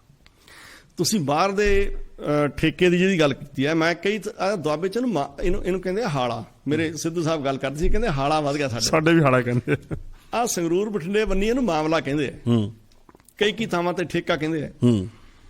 ਸੋ ਜਿੱਥੋਂ ਤੱਕ ਤੁਸੀਂ ਠੇਕੇ ਦੇ ਪ੍ਰਵਾਸੀ ਭਾਰਤੀਆਂ ਦੇ ਸੰਬੰਧ ਦਾ ਖਿਆਲ ਹੈ, 40 ਲੱਖ ਭਾਰਤੀ ਅਮਰੀਕਾ 'ਚ ਬੈਠਾ ਹੈ, 10 ਲੱਖ ਤੋਂ ਉੱਤੇ ਭਾਰਤੀ ਆਪਣੇ ਕੈਨੇਡਾ 'ਚ ਬੈਠਾ, ਹੋਰ ਥਾਵਾਂ ਤੇ ਬੰਦੇ ਬੈਠੇ ਆ। ਇੱਕ ਗੱਲ ਮੈਂ ਮੇਰੇ ਪ੍ਰਵਾਸੀ ਵੀਰਾਂ ਨੂੰ ਮੈਂ ਹੱਥ ਜੋੜ ਕੇ ਅਰਜ਼ ਕਰਦਾ, ਇਹ ਮੇਰੀ ਬੇਨਤੀ ਮੰਨ ਲਿਓ, ਤੁਹਾਡਾ ਹਾਲ ਓਨਾ ਮਾੜਾ ਨਹੀਂ ਜਿੰਨਾ ਉੱਥੇ ਬੈਠੇ ਕਿਸਾਨ ਦਾ ਮਾੜਾ ਹਾਲ ਹੈ। ਉੱਥੇ ਤਾਂ ਬੇਸਿਕ ਸਹੂਲਤਾਂ ਨੂੰ ਜੂਝ ਰਿਹਾ ਬੰਦਾ, ਰੋਟੀ ਦੀ ਲੜਾਈ ਲੜ ਰਿਹਾ ਬੰਦਾ। ਤੁਸੀਂ ਇਸ ਸਾਲ ਤੋਂ ਇੱਕ ਸਹੁੰ ਪਾ ਲਓ ਕਿ ਤੁਹਾਡੇ ਖੇਤ ਵਿੱਚ ਤੁਸੀਂ ਝੋਨਾ ਨਹੀਂ ਬੀਜਣ ਦੇਣਾ। ਉਹ ਝੋਨਾ ਤੁਹਾਡੀ ਫਸਲ ਨਹੀਂ, ਪਾਪੂਲਰ ਤੁਹਾਡਾ ਦਰਖਤ ਨਹੀਂ, ਸਫੈਦਾ ਤੁਹਾਡਾ ਦਰਖਤ ਨਹੀਂ। ਪੰਜਾਬ ਦਾ ਪਾਣੀ ਅਸੀਂ ਖਤਮ ਕਰ ਦਿਆਂਗੇ। ਅਸੀਂ ਪਾਣੀ ਵਾਸਤੇ ਬਿਲਕੁਲ ਚਿੰਤਾ ਨਹੀਂ ਕੀਤੀ। ਅੱਜ ਕਿਸਾਨ ਦਿੱਲੀ ਦੇ ਬਾਰਡਰ ਤੇ, ਸਿੰਘੂ ਬਾਰਡਰ ਤੇ, ਟਿੱਕਰੀ ਬਾਰਡਰ ਤੇ, ਕੁੰਡਲੀ ਬਾਰਡਰ ਤੇ ਉੱਥੇ ਵਿਚਾਰਾ 40-40 ਦਿਨਾਂ ਤੋਂ ਠੰਡ ਦੀਆਂ ਰਾਤਾਂ 'ਚ, ਪੋਹ ਮਾਘ ਦੀਆਂ ਰਾਤਾਂ 'ਚ ਉੱਥੇ ਬੈਠਾ ਹੈ। ਸਾਡਾ ਫਰਜ਼ ਬਣਦਾ ਹੈ ਕਿ ਅਸੀਂ ਠੇਕਾ ਨਾ ਲਈਏ। ਅਸੀਂ ਸਾਰਾ ਠੇਕਾ ਛੱਡ ਦਿਓ, ਸਾਡੀ ਜਾਨ ਨਹੀਂ ਨਿਕਲਦੀ। ਅਸੀਂ ਇੱਥੇ ਕੁਝ ਨਹੀਂ ਫਰਕ ਪੈਂਦਾ। ਜੇ ਅਸੀਂ ਉਹਨਾਂ ਦਾ ਠੇਕਾ, ਉਹ ਜ਼ਮੀਨ ਦਾ ਕਚੁੰਬਰ ਕੱਢ ਕੇ ਲਿਆ ਕੇ ਇੱਥੇ ਮਰਸੀਡੀਆਂ ਗੱਡੀਆਂ 'ਚ ਤੇਲ ਪਾਉਣੇ ਆ, ਅਸੀਂ ਸੋਹਣੇ ਕੱਪੜੇ ਲੈਂਦੇ ਆ, ਅਸੀਂ ਬੱਚਿਆਂ ਨੂੰ ਸੈਰਾਂ ਕਰਨ ਲਈ ਲੈ ਕੇ ਜਾਂਦੇ ਆ। ਮੈਂ ਇਹ ਗੱਲ ਤੁਹਾਨੂੰ ਦੱਸਾਂ ਕਿ ਜੇਕਰ ਅਸੀਂ ਨੋਟਸ ਆਫ ਅਸੈਸਮੈਂਟ, ਜਿਹਨੂੰ ਅਸੀਂ ਬੰਦੇ ਦੀ ਇਨਕਮ ਵੇਖਣੀ ਚਾਹੀਦੀ, ਇਮਾਨਦਾਰੀ ਨਾਲ ਆਪਣੀ ਇਨਕਮ ਦਾ ਦਸਵੰਧ ਜ਼ਰੂਰ ਕੱਢ ਕੇ ਦਿਓ। ਜੇ ਨਹੀਂ ਕੱਢ ਸਕਦੇ ਤਾਂ ਠੇਕਾ ਜ਼ਰੂਰ ਨਾ ਲੈ ਕੇ ਆਓ। ਇਹ ਗੱਲ ਮੰਨਣ ਨੂੰ ਕੋਈ ਤਿਆਰ ਨਹੀਂ ਹੋਏਗਾ। ਅਸੀਂ ਹਰ ਪਾਸੇ ਗੱਲ ਕਰਾਂਗੇ ਜ਼ਰੂਰ ਬਈ ਅਸੀਂ ਜੀ ਇੱਥੋਂ ਲੋਕੀ ਚੱਲ ਜਾਣਗੇ ਕਿਸਾਨ ਅੰਦੋਲਨ ਦੇ ਵਿੱਚ, ਅਸੀਂ ਹੱਕ 'ਚ ਹੈ, ਵੀ ਆਰ ਵਿਦ ਫਾਰਮਰਸ। ਕਿਸੇ ਨੂੰ ਆਹ ਗੱਲ ਕਹਿ ਕੇ ਦੇਖ ਲਓ, ਉਹਨਾਂ ਨੂੰ ਸਾਰਿਆਂ ਨੂੰ ਚੰਗੀ ਨਹੀਂ ਲੱਗਣੀ ਕਿ ਹੁਣ ਸਾਡੀ ਗੱਲ ਤੁਸੀਂ ਕਰ ਲਓ। ਅਸੀਂ ਗੱਡੀਆਂ ਤੇ ਹੂਟਰ ਵਜਾਉਣ ਜਾਣਦੇ ਆ, ਅਸੀਂ ਸਟicker ਲਾਉਣ ਜਾਣਦੇ ਆ, ਅਸੀਂ ਚਾਹ ਦੀ ਪਿਆਲੀ ਪੀ ਕੇ ਤੂਫਾਨ ਲਿਆ ਦਿੰਦੇ ਆ ਤੇ ਅਸੀਂ ਜ਼ਮਾਨਾ ਬਦਲ ਦਿੰਦੇ ਆ। ਸਵਾਦ ਤਾਂ ਹੈ, ਸਵਾਲ ਇਸ ਗੱਲ ਦਾ ਕਿ ਅਸੀਂ ਉੱਥੋਂ ਦੀ ਪੀੜ ਨਾਲ ਜੁੜ ਗਏ। ਸਾਨੂੰ ਇੱਥੇ ਹੂਟਰ ਵਜਾਉਣ ਦੇ ਨਾਲ ਸਾਡੀ ਕ੍ਰਾਂਤੀ ਨਹੀਂ ਆ ਜਾਣੀ। ਜਿਹੜੀਆਂ ਇੱਥੇ ਕ੍ਰਾਂਤੀਆਂ ਲਿਆਉਣ ਦੀਆਂ ਅਸੀਂ ਗਰਮ ਨਾਰਿਆਂ ਦੀਆਂ ਗੱਲਾਂ ਕਰਦੇ ਆ, ਗਰਮ ਗੱਲਾਂ ਕਰਨ ਦੇ ਨਾਲ ਕ੍ਰਾਂਤੀ ਨਹੀਂ ਆਉਣੀ। ਜੇ ਤੁਸੀਂ ਸੱਚੀ ਮੁੱਚੀ ਕ੍ਰਾਂਤੀ ਨਹੀਂ ਆਉਣੀ, ਅੱਜ ਸਹੁੰ ਪਾਓ ਤੁਸੀਂ। ਮੈਂ ਕਹਿੰਦਾ ਗਵਰਨਮੈਂਟ ਆਫ ਇੰਡੀਆ ਨੂੰ ਔਰ ਗਵਰਨਮੈਂਟ ਆਫ ਪੰਜਾਬ ਨੂੰ ਇਹ 2 ਰੂਲ ਬਣਾਉਣੇ ਚਾਹੀਦੇ ਆ ਕਿ ਜਿਹੜੇ ਲੋਕ ਮੁਲਾਜ਼ਮ ਲੱਗਿਆ ਜਿਨ੍ਹਾਂ ਦੀ ਇਨਕਮ 50,000 ਰੁਪਏ ਤੋਂ ਇੰਡੀਆ ਵਾਲਿਆਂ ਦੀ ਜ਼ਿਆਦਾ ਮਹੀਨੇ ਦੀ ਬਾਹਰੋਂ ਇਨਕਮ ਆ ਰਹੀ ਹੈ, ਉਹਨਾਂ ਤੇ ਇਹ ਪਾਬੰਦੀ ਲਾ ਦੇਣ ਕਿ ਆਪਣੀ ਜ਼ਮੀਨ 'ਚ ਝੋਨਾ ਨਾ ਬੀਜਣ। ਉਹ ਜਿਹੜੇ ਹੈਗੇ ਆ ਉਹ ਠੇਕੇ ਤੇ ਜ਼ਮੀਨ ਜਿਹੜੀ ਕਚੁੰਬਰ ਕੱਢ ਕੇ ਲੈ ਕੇ ਆ ਰਹੇ ਆ, ਉਹ ਬੰਦ ਕਰਨ, ਆਪਣੀਆਂ ਲੋੜਾਂ ਤੇ ਨਿਯੰਤਰਣ ਰੱਖਣ, ਕਾਬੂ ਰੱਖਣ ਆਪਣੇ ਆਪ ਤੇ। ਝੋਨਾ ਨਾ ਬੀਜਣ ਤੇ ਫੇਰ ਕੀ ਕਰਨਾ? ਦੇਖੋ ਹੋਰ ਫਸਲਾਂ 70-80 ਫਸਲਾਂ, 70-80 ਚੀਜ਼ਾਂ ਪਰਿਵਾਰ 'ਚ ਬੰਦਾ ਭੋਜਨ ਦੇ ਰੂਪ 'ਚ ਖਾਂਦਾ, ਜਿਨ੍ਹਾਂ 'ਚ ਸੌਂਫ ਆਉਂਦੀ ਹੈ, ਮਸਾਲੇ ਆ ਜਾਂਦੇ ਆ, ਸਬਜ਼ੀਆਂ ਆ ਜਾਂਦੀਆਂ, ਦੁੱਧ ਆ ਜਾਂਦਾ, ਫਰੂਟ ਆ ਜਾਂਦੇ ਆ। 7-8-9 ਫਰੂਟ ਸਾਡੀ ਪੰਜਾਬ ਦੀ ਧਰਤੀ, ਹਿੰਦੁਸਤਾਨ ਦੀ ਧਰਤੀ ਸਾਰੇ ਫਰੂਟ ਪੈਦਾ ਕਰਦੀ ਹੈ। ਔਰ ਜਦੋਂ ਕਿਉਂਕਿ ਕਿਸਾਨੀ ਕੋਈ ਸ਼ੌਕ ਜਾਂ ਕੋਈ ਬਿਜ਼ਨਸ ਨਹੀਂ ਹੈਗਾ, ਕਿਸਾਨੀ ਇੱਕ ਪੈਸ਼ਨ ਹੈ ਜੀ। ਕਿਸਾਨੀ ਨੂੰ ਇੱਕ ਪੈਸ਼ਨ ਦੇ ਵਜੋਂ ਲਿਆ ਜਾਣਾ ਚਾਹੀਦਾ ਹੈ। ਅਸੀਂ ਆਪਣੀਆਂ ਇੱਥੇ ਕੁਝ ਲੋਕ ਜਿਹੜੇ ਪ੍ਰਵਾਸੀ ਇੱਥੇ ਆਏ ਆ, ਮੈਂ ਇੱਕ ਮਾਧਿਅਮ ਦੇ ਰਾਹੀਂ ਇਹ ਗੱਲ ਦੱਸ ਦੇਣੀ ਚਾਹੁੰਦਾ ਜੀ ਕਿ ਉਹਨਾਂ ਚੋਂ ਕਾਫੀ ਸਾਰੇ ਟੀਚਰ ਰਿਟਾਇਰ ਹੋ ਕੇ ਇੱਥੇ ਆ ਕੇ ਆਪਣੇ PR ਲੈ ਲਏ ਆ। ਕੁਝ ਲੋਕ ਆਰਮੀ ਚੋਂ ਇੱਥੇ ਬੰਦੇ ਆ, ਮੁਲਾਜ਼ਮ ਰਿਟਾਇਰ ਹੋ ਕੇ ਉੱਥੇ ਪੈਨਸ਼ਨ ਲੈ ਰਹੇ ਆ, ਉੱਥੋਂ ਦਾ ਮਾਮਲਾ, ਉੱਥੋਂ ਦਾ ਠੇਕਾ ਵੀ ਇੱਥੇ ਖਿੱਚ ਕੇ ਲਿਆ ਰਹੇ ਆ ਔਰ ਇੱਥੇ ਵੀ ਪੈਨਸ਼ਨ ਲੈ ਰਹੇ ਆ। ਉਸ ਤਰ੍ਹਾਂ ਦੇ ਬੰਦਿਆਂ ਦੀ ਗਿਣਤੀ ਹੋਣੀ ਚਾਹੀਦੀ ਹੈ। ਉਹਨਾਂ ਤੇ ਪਾਬੰਦੀ ਲੱਗਣੀ ਚਾਹੀਦੀ ਹੈ ਕਿ ਉੱਥੋਂ ਦੀ ਜ਼ਮੀਨ ਦਾ ਬਿਲਕੁਲ ਇਹ ਇਨਕਮ, ਉੱਥੇ ਟੈਕਸ ਲੱਗੇ ਇਹਨਾਂ ਦੇ ਉੱਪਰ। ਸਾਡੀ ਜ਼ਮੀਨ ਤਾਂ ਬਚੂਗੀ, ਸਾਡੇ ਜਿਹੜੇ ਝੋਨੇ ਹੇਠੋਂ ਰਕਬਾ ਸਾਡੇ ਚੋਂ ਤਾਂ ਘੱਟ ਨਿਕਲੂਗਾ। ਜਿਹੜੇ ਛੋਟੇ ਕਿਸਾਨਾਂ ਨੂੰ ਤਾਂ ਮਜਬੂਰੀ ਹੈ ਝੋਨਾ ਵੇਚਣਾ। ਹੁਣ ਸਰਕਾਰ ਕਹਿੰਦੀ ਕਿ ਅਸੀਂ ਕਾਨੂੰਨ ਜਿਹੜੇ ਰੱਦ ਨਹੀਂ ਕਰਨੇ, ਠੀਕ ਹੈ ਜੀ, ਤੇ ਕਿਸਾਨ ਕਹਿੰਦੇ ਯੈਸ ਔਰ ਨੋ। ਮੈਂ ਕਹਿੰਦਾ ਇਸ ਅੜੀ ਦੇ ਉੱਤੇ ਮੈਂ ਕਹਿੰਦਾ ਦੇਖੋ, ਪਹਿਲੀ ਗੱਲ ਤਾਂ ਅੜੀ ਰਾਜੇ ਨੂੰ ਨਹੀਂ ਕਰਨੀ ਚਾਹੀਦੀ। ਹਿਊਨ ਸਾਂਗ ਇੱਕ ਚੀਨੀ ਯਾਤਰੀ ਭਾਰਤ 'ਚ ਕੋਈ 15 ਸਾਲ ਰਹਿ ਕੇ ਗਿਆ ਸੀ ਜੀ। ਉਹ ਆਚਾਰੀਆ ਬਣ ਗਿਆ ਸੀ, ਨਾਲੰਦਾ ਯੂਨੀਵਰਸਿਟੀ ਦਾ ਪ੍ਰੋਫੈਸਰ ਸੀ ਉਹ ਜੀ। ਤੁਹਾਨੂੰ ਯਾਦ ਹੋਵੇਗਾ ਉਹ ਜਦੋਂ ਪੰਜਾਬ 'ਚ ਆਇਆ ਤੇ ਹਰਸ਼ਵਰਧਨ ਦਾ ਰਾਜ ਸੀ। ਹਰਸ਼ਵਰਧਨ ਦੇ ਰਾਜ ਬਾਰੇ ਹਿਊਨ ਸਾਂਗ ਕਹਿੰਦਾ ਹੈ, ਆਪਣੀ ਗੱਲ 'ਚ ਲਿਖਦਾ ਹੈ ਕਿ ਹਰਸ਼ਵਰਧਨ ਇਹ ਕਹਿੰਦਾ ਸੀ ਕਿ ਜੇ ਉਹਦੇ ਰਾਜ ਵਿੱਚ ਇੱਕ ਵੀ ਬੰਦਾ ਭੁੱਖਾ ਹੈ, ਇੱਕ ਵੀ ਬੰਦਾ ਛੱਤ ਤੋਂ ਬਗੈਰ ਸੌਂਦਾ ਤੇ ਰਾਜੇ ਨੂੰ ਖਾਣਾ ਖਾਣ ਦਾ ਕੋਈ ਹੱਕ ਨਹੀਂ। ਦੱਸ ਰਾਈਟ। ਰਾਜਿਆਂ ਨੂੰ ਜਿੱਦ ਨਹੀਂ ਕਰਨੀ ਚਾਹੀਦੀ। ਸਰਕਾਰਾਂ ਅੰਨਦਾਤੇ ਨਾਲ ਜਿੱਦ ਨਹੀਂ ਕਰਦੀਆਂ ਹੁੰਦੀਆਂ, ਅੰਨਦਾਤੇ ਨਾਲ ਜਿੱਦ ਨਹੀਂ ਕਰਨੀ ਚਾਹੀਦੀ ਸਰਕਾਰਾਂ ਨੂੰ। ਅੰਨਦਾਤਾ ਤਾਂ ਅੰਨਦਾਤਾ ਹੀ ਹੁੰਦਾ ਜੀ। ਸੋ ਮੈਂ ਇਹ ਤੁਹਾਡੇ ਮਾਧਿਅਮ ਰਾਹੀਂ ਸਰਕਾਰਾਂ ਨੂੰ ਵੀ ਸਿਨੇਮਨ ਬੇਨਤੀ ਕਰਦਾ, ਕੋਈ ਜਿੰਨੇ ਵੀ ਅੱਜ ਤੱਕ ਕਮਿਸ਼ਨ ਬਣੇ ਆ ਉਹਨਾਂ 'ਚ ਕਿਸਾਨ ਤਾਂ ਲਏ ਹੀ ਨਹੀਂ ਗਏ। ਕਮਿਸ਼ਨ ਪਾਲਿਸੀ ਮੇਕਰਾਂ ਨਹੀਂ ਤਾਂ ਮਾਰਿਆ ਪੰਜਾਬ, ਜਿਹੜਾ ਹਿੰਦੁਸਤਾਨ ਦਾ ਕਿਸਾਨ ਹੈ। ਹਿੰਦੁਸਤਾਨ ਦੀ ਕਿਸਾਨ ਪ੍ਰਤੀ ਜਿਹੜੀ ਪਾਲਿਸੀ ਸੀ ਉਹ ਸਹੀ ਨਹੀਂ ਰਹੀ ਸੀ। ਉਹ ਇੰਡਸਟਰੀ ਦੇ ਪੱਖੀ ਹੋ ਸਕਦੀ ਹੈ, ਹੋਰ ਸੈਕਟਰਾਂ ਦੇ ਪੱਖੀ ਹੋ ਸਕਦੀ ਹੈ। ਮੈਂ ਤੁਹਾਨੂੰ ਅੱਜ ਵੀ ਕਹਿੰਦਾ ਕਿ ਕਾਰਪੋਰੇਟ ਸੈਕਟਰ ਨੂੰ ਜਿੰਨੀ ਸਬਸਿਡੀ ਮਿਲਦੀ ਹੈ ਉਹਦਾ ਤੁਸੀਂ ਚੌਥਾ ਹਿੱਸਾ ਵੀ ਕਿਸਾਨ ਨੂੰ ਦੇ ਦਿਓ, ਕਿਸਾਨ ਫੇਰ ਜਿਉਂਦਾ ਹੋ ਜਾਊਗਾ, ਕਿਸਾਨ ਦੀਆਂ ਸਮੱਸਿਆਵਾਂ ਦਾ ਅੰਤ ਹੋ ਜਾਊਗਾ। ਤੁਸੀਂ ਬਿੱਲਾਂ ਦੀ ਗੱਲ ਕਰਦੇ ਹੋ ਜੀ, ਬਿੱਲ ਤਾਂ ਇਸ਼ੂ ਨਹੀਂ, ਬਿੱਲ ਇਸ਼ੂ ਦਾ ਬਿੱਲ ਤਾਂ ਨਾਲੋਂ ਵੀ ਵੱਡੇ, ਬਿੱਲ ਖਤਮ ਹੋਣ ਦੇ ਨਾਲ ਵੀ ਕਿਸਾਨ ਦੀਆਂ ਸਮੱਸਿਆਵਾਂ ਹੱਲ ਨਹੀਂ ਹੋਣੀਆਂ ਜੀ। ਔਰ ਜਿਹੜੀ MSP ਹੈ, MSP ਦਾ ਮਤਲਬ ਇਹ ਹੈ ਕਿ ਜਿਹੜੀ ਕਾਸਟ ਆਈ ਹੈ ਕਿਸਾਨ ਦੀ, ਉਹਦੀ ਈਵਨ ਜਿਹੜਾ ਆਪ ਕੰਮ ਕਰਦਾ ਉਹਦੀ ਦਿਹਾੜੀ ਵੀ ਨਾ ਕੱਢੀਏ ਤਾਂ ਉਹਦਾ ਜਿਹੜੀ ਕਾਸਟ ਆਈ ਹੈ, ਕਾਸਟ ਦਾ 1.5 ਗੁਣਾ ਕਿਸਾਨ ਨੂੰ ਦੇ ਦਿਓ। ਕਿਸਾਨ ਦੀ ਜੌਬ ਬਹੁਤ ਹਾਰਡ ਹੈ। ਜਿਨ੍ਹਾਂ ਨੇ ਕਿਸਾਨੀ ਕੀਤੀ ਹੈ ਇਹ ਉਹਨਾਂ ਨੂੰ ਪਤਾ ਹੈ। ਕਦੇ ਸੋਕਾ ਮਾਰ ਗਿਆ, ਕਦੇ ਝਖੇੜਿਆਂ ਨੇ ਫਸਲ ਪੱਕੀ ਪਕਾਈ ਡਿੱਗ ਪਈ ਜੀ, ਝੋਨੇ ਨੂੰ ਥੋਤ ਮਾਰ ਗਈ, ਹੋਰ ਤਾਂ ਹੋਰ ਅਵਾਰਾ ਪਸ਼ੂ ਖੜਾ ਨਹੀਂ ਛੱਡਦੇ। ਮੈਂ ਰਾਤਾਂ ਨੂੰ ਵੇਖਦਾ ਸੀ ਕਿਸਾਨ ਬਾਹਰ ਸੜਕਾਂ ਦੇ ਉੱਤੇ ਪਹਿਰੇ ਦਿੰਦੇ ਸੀ, ਦਿਨੇ ਕੰਮ ਕਰਦੇ ਸੀ, ਰਾਤ ਨੂੰ ਪਹਿਰੇ ਦਿੰਦੇ। ਮੈਂ ਮਹਾਰਾਸ਼ਟਰ ਵੱਲ ਇੱਕ ਵਾਰੀ ਲੰਘ ਰਿਹਾ ਸੀਗਾ ਜੀ ਤੇ ਮੈਂ ਉੱਥੇ ਬਹੁਤ ਸਾਰੇ ਕੱਪੜੇ ਤਾਰਾਂ ਤੇ ਪਾਏ ਵੇਖੇ। ਮੈਂ ਕਿਹਾ ਜੀ ਇਹ ਕੀ ਹੈ? ਕਹਿੰਦੇ ਜੀ ਅਵਾਰਾ ਪਸ਼ੂਆਂ ਤੋਂ ਅਸੀਂ ਡਰਨੇ ਬਣਾਉਣੇ ਆ। ਕਿਸਾਨ ਤਾਂ ਦੀ ਜਿਹੜੀ ਹਾਰਡਸ਼ਿਪ ਹੈ ਨਾ, ਉਹ ਹੁਣ ਤਾਂ ਚਲੋ ਮਸ਼ੀਨਰੀ ਆ ਗਈ, ਪਰ ਦੇਸ਼ ਦੇ ਕਈ ਹਿੱਸਿਆਂ 'ਚ ਮਸ਼ੀਨਰੀ ਨਹੀਂ ਆਈ। ਮਸ਼ੀਨਰੀ ਆਉਣ ਤੋਂ ਪਹਿਲਾਂ ਸਾਰਾ ਮੈਨੂਅਲ ਵਰਕ ਹੁੰਦਾ ਸੀ ਜੀ। ਜੇਠ ਹਾੜ ਦੀ ਸਾਰੀ ਗਰਮੀ ਕਿਸਾਨ ਦੀ ਉੱਥੇ ਨਿਕਲਦੀ ਸੀ। ਅੱਜ ਵੀ ਝੋਨਿਆਂ ਦੇ ਵਿੱਚੋਂ ਘਾਹ ਕੱਢਦਿਆਂ ਨਿਕਲਦੀ ਹੈ।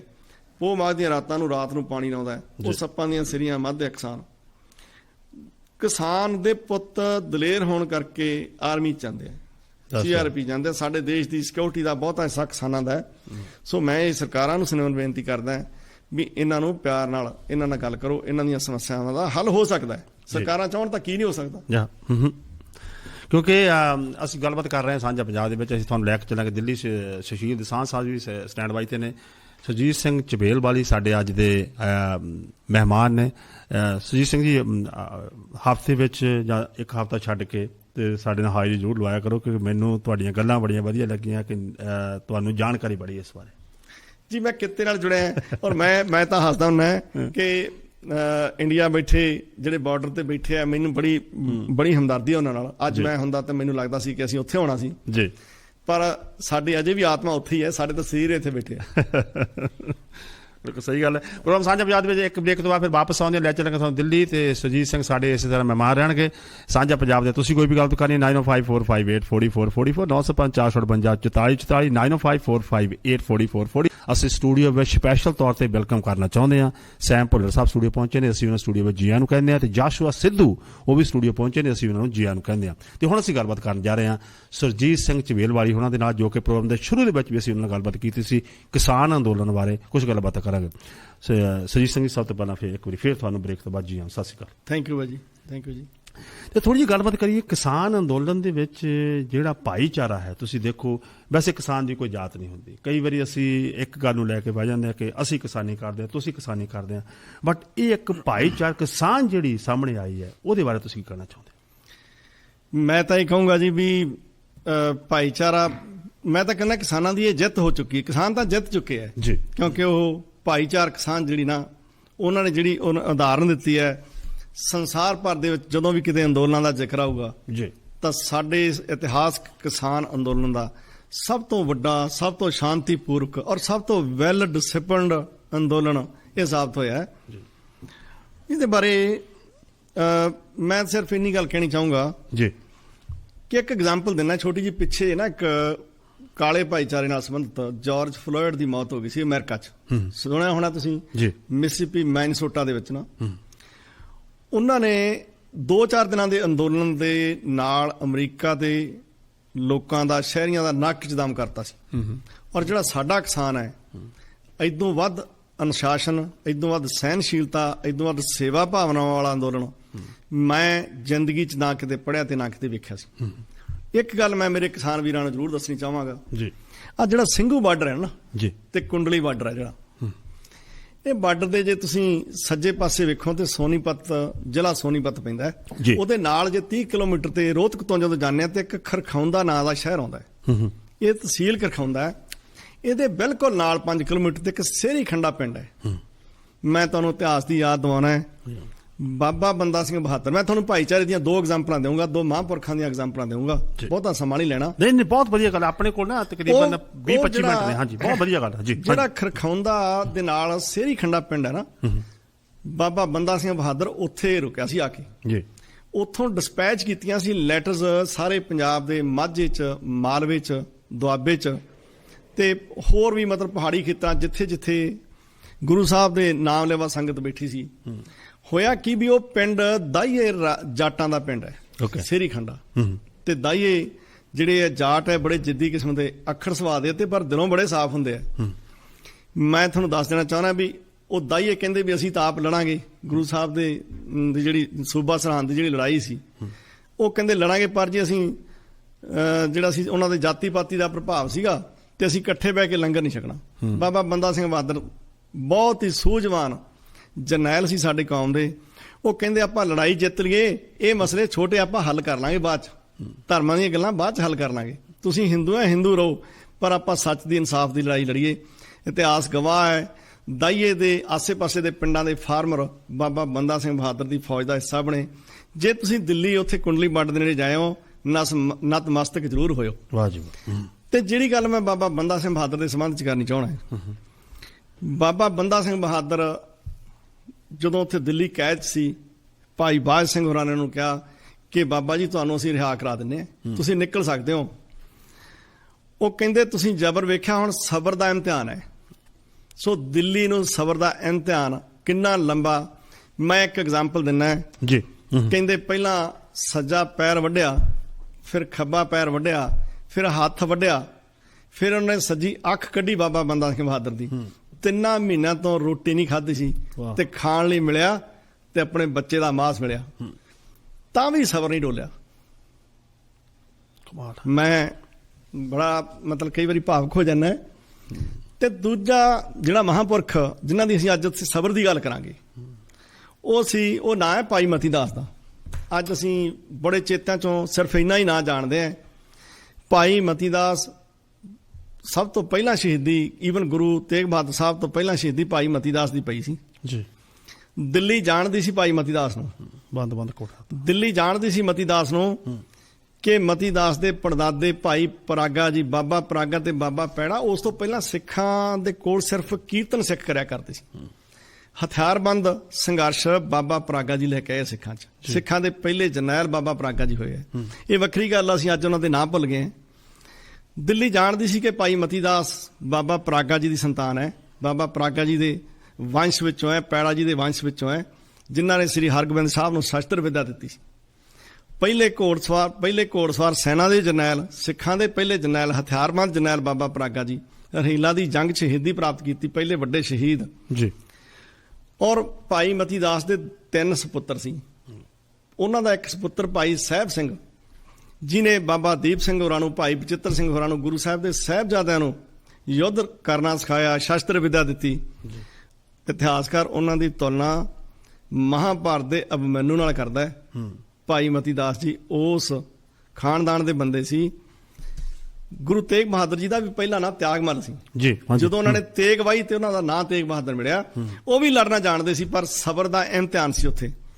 ਸੋ ਮੈਂ ਕਿਸਾਨ ਭਰਾਵਾਂ ਨੂੰ ਬੇਨਤੀ ਕਰਦਾ, 2 ਐਗਜ਼ਾਮਪਲਾਂ ਚੋਂ ਉਹ ਵੀ ਯੋਧੇ ਸੀ। ਬਾਬਾ ਬੰਦਾ ਸਿੰਘ ਬਹਾਦਰ ਵੀ ਯੋਧੇ ਸੀ। ਉਹਨਾਂ ਯੋਧਿਆਂ ਹੋਇਆਂ ਨੇ ਅਨੁਸ਼ਾਸਨ ਦੀ ਪਾਲਣਾ ਕੀਤੀ ਤੇ ਆਪਣਾ ਸਬਰ ਨਹੀਂ ਛੱਡਿਆ, ਸ਼ਾਂਤੀ ਨਹੀਂ ਛੱਡੀ, ਆਪਣੀ ਸ਼ਾਂਤੀ ਬਣਾਈ ਰੱਖੀ। ਸੋ ਮੇਰੀਆਂ ਬੇਨਤੀਆਂ ਇਹ ਹੈ ਕਿ ਅਸੀਂ ਉਹਨਾਂ ਤੋਂ ਵੱਡੇ ਨਹੀਂ।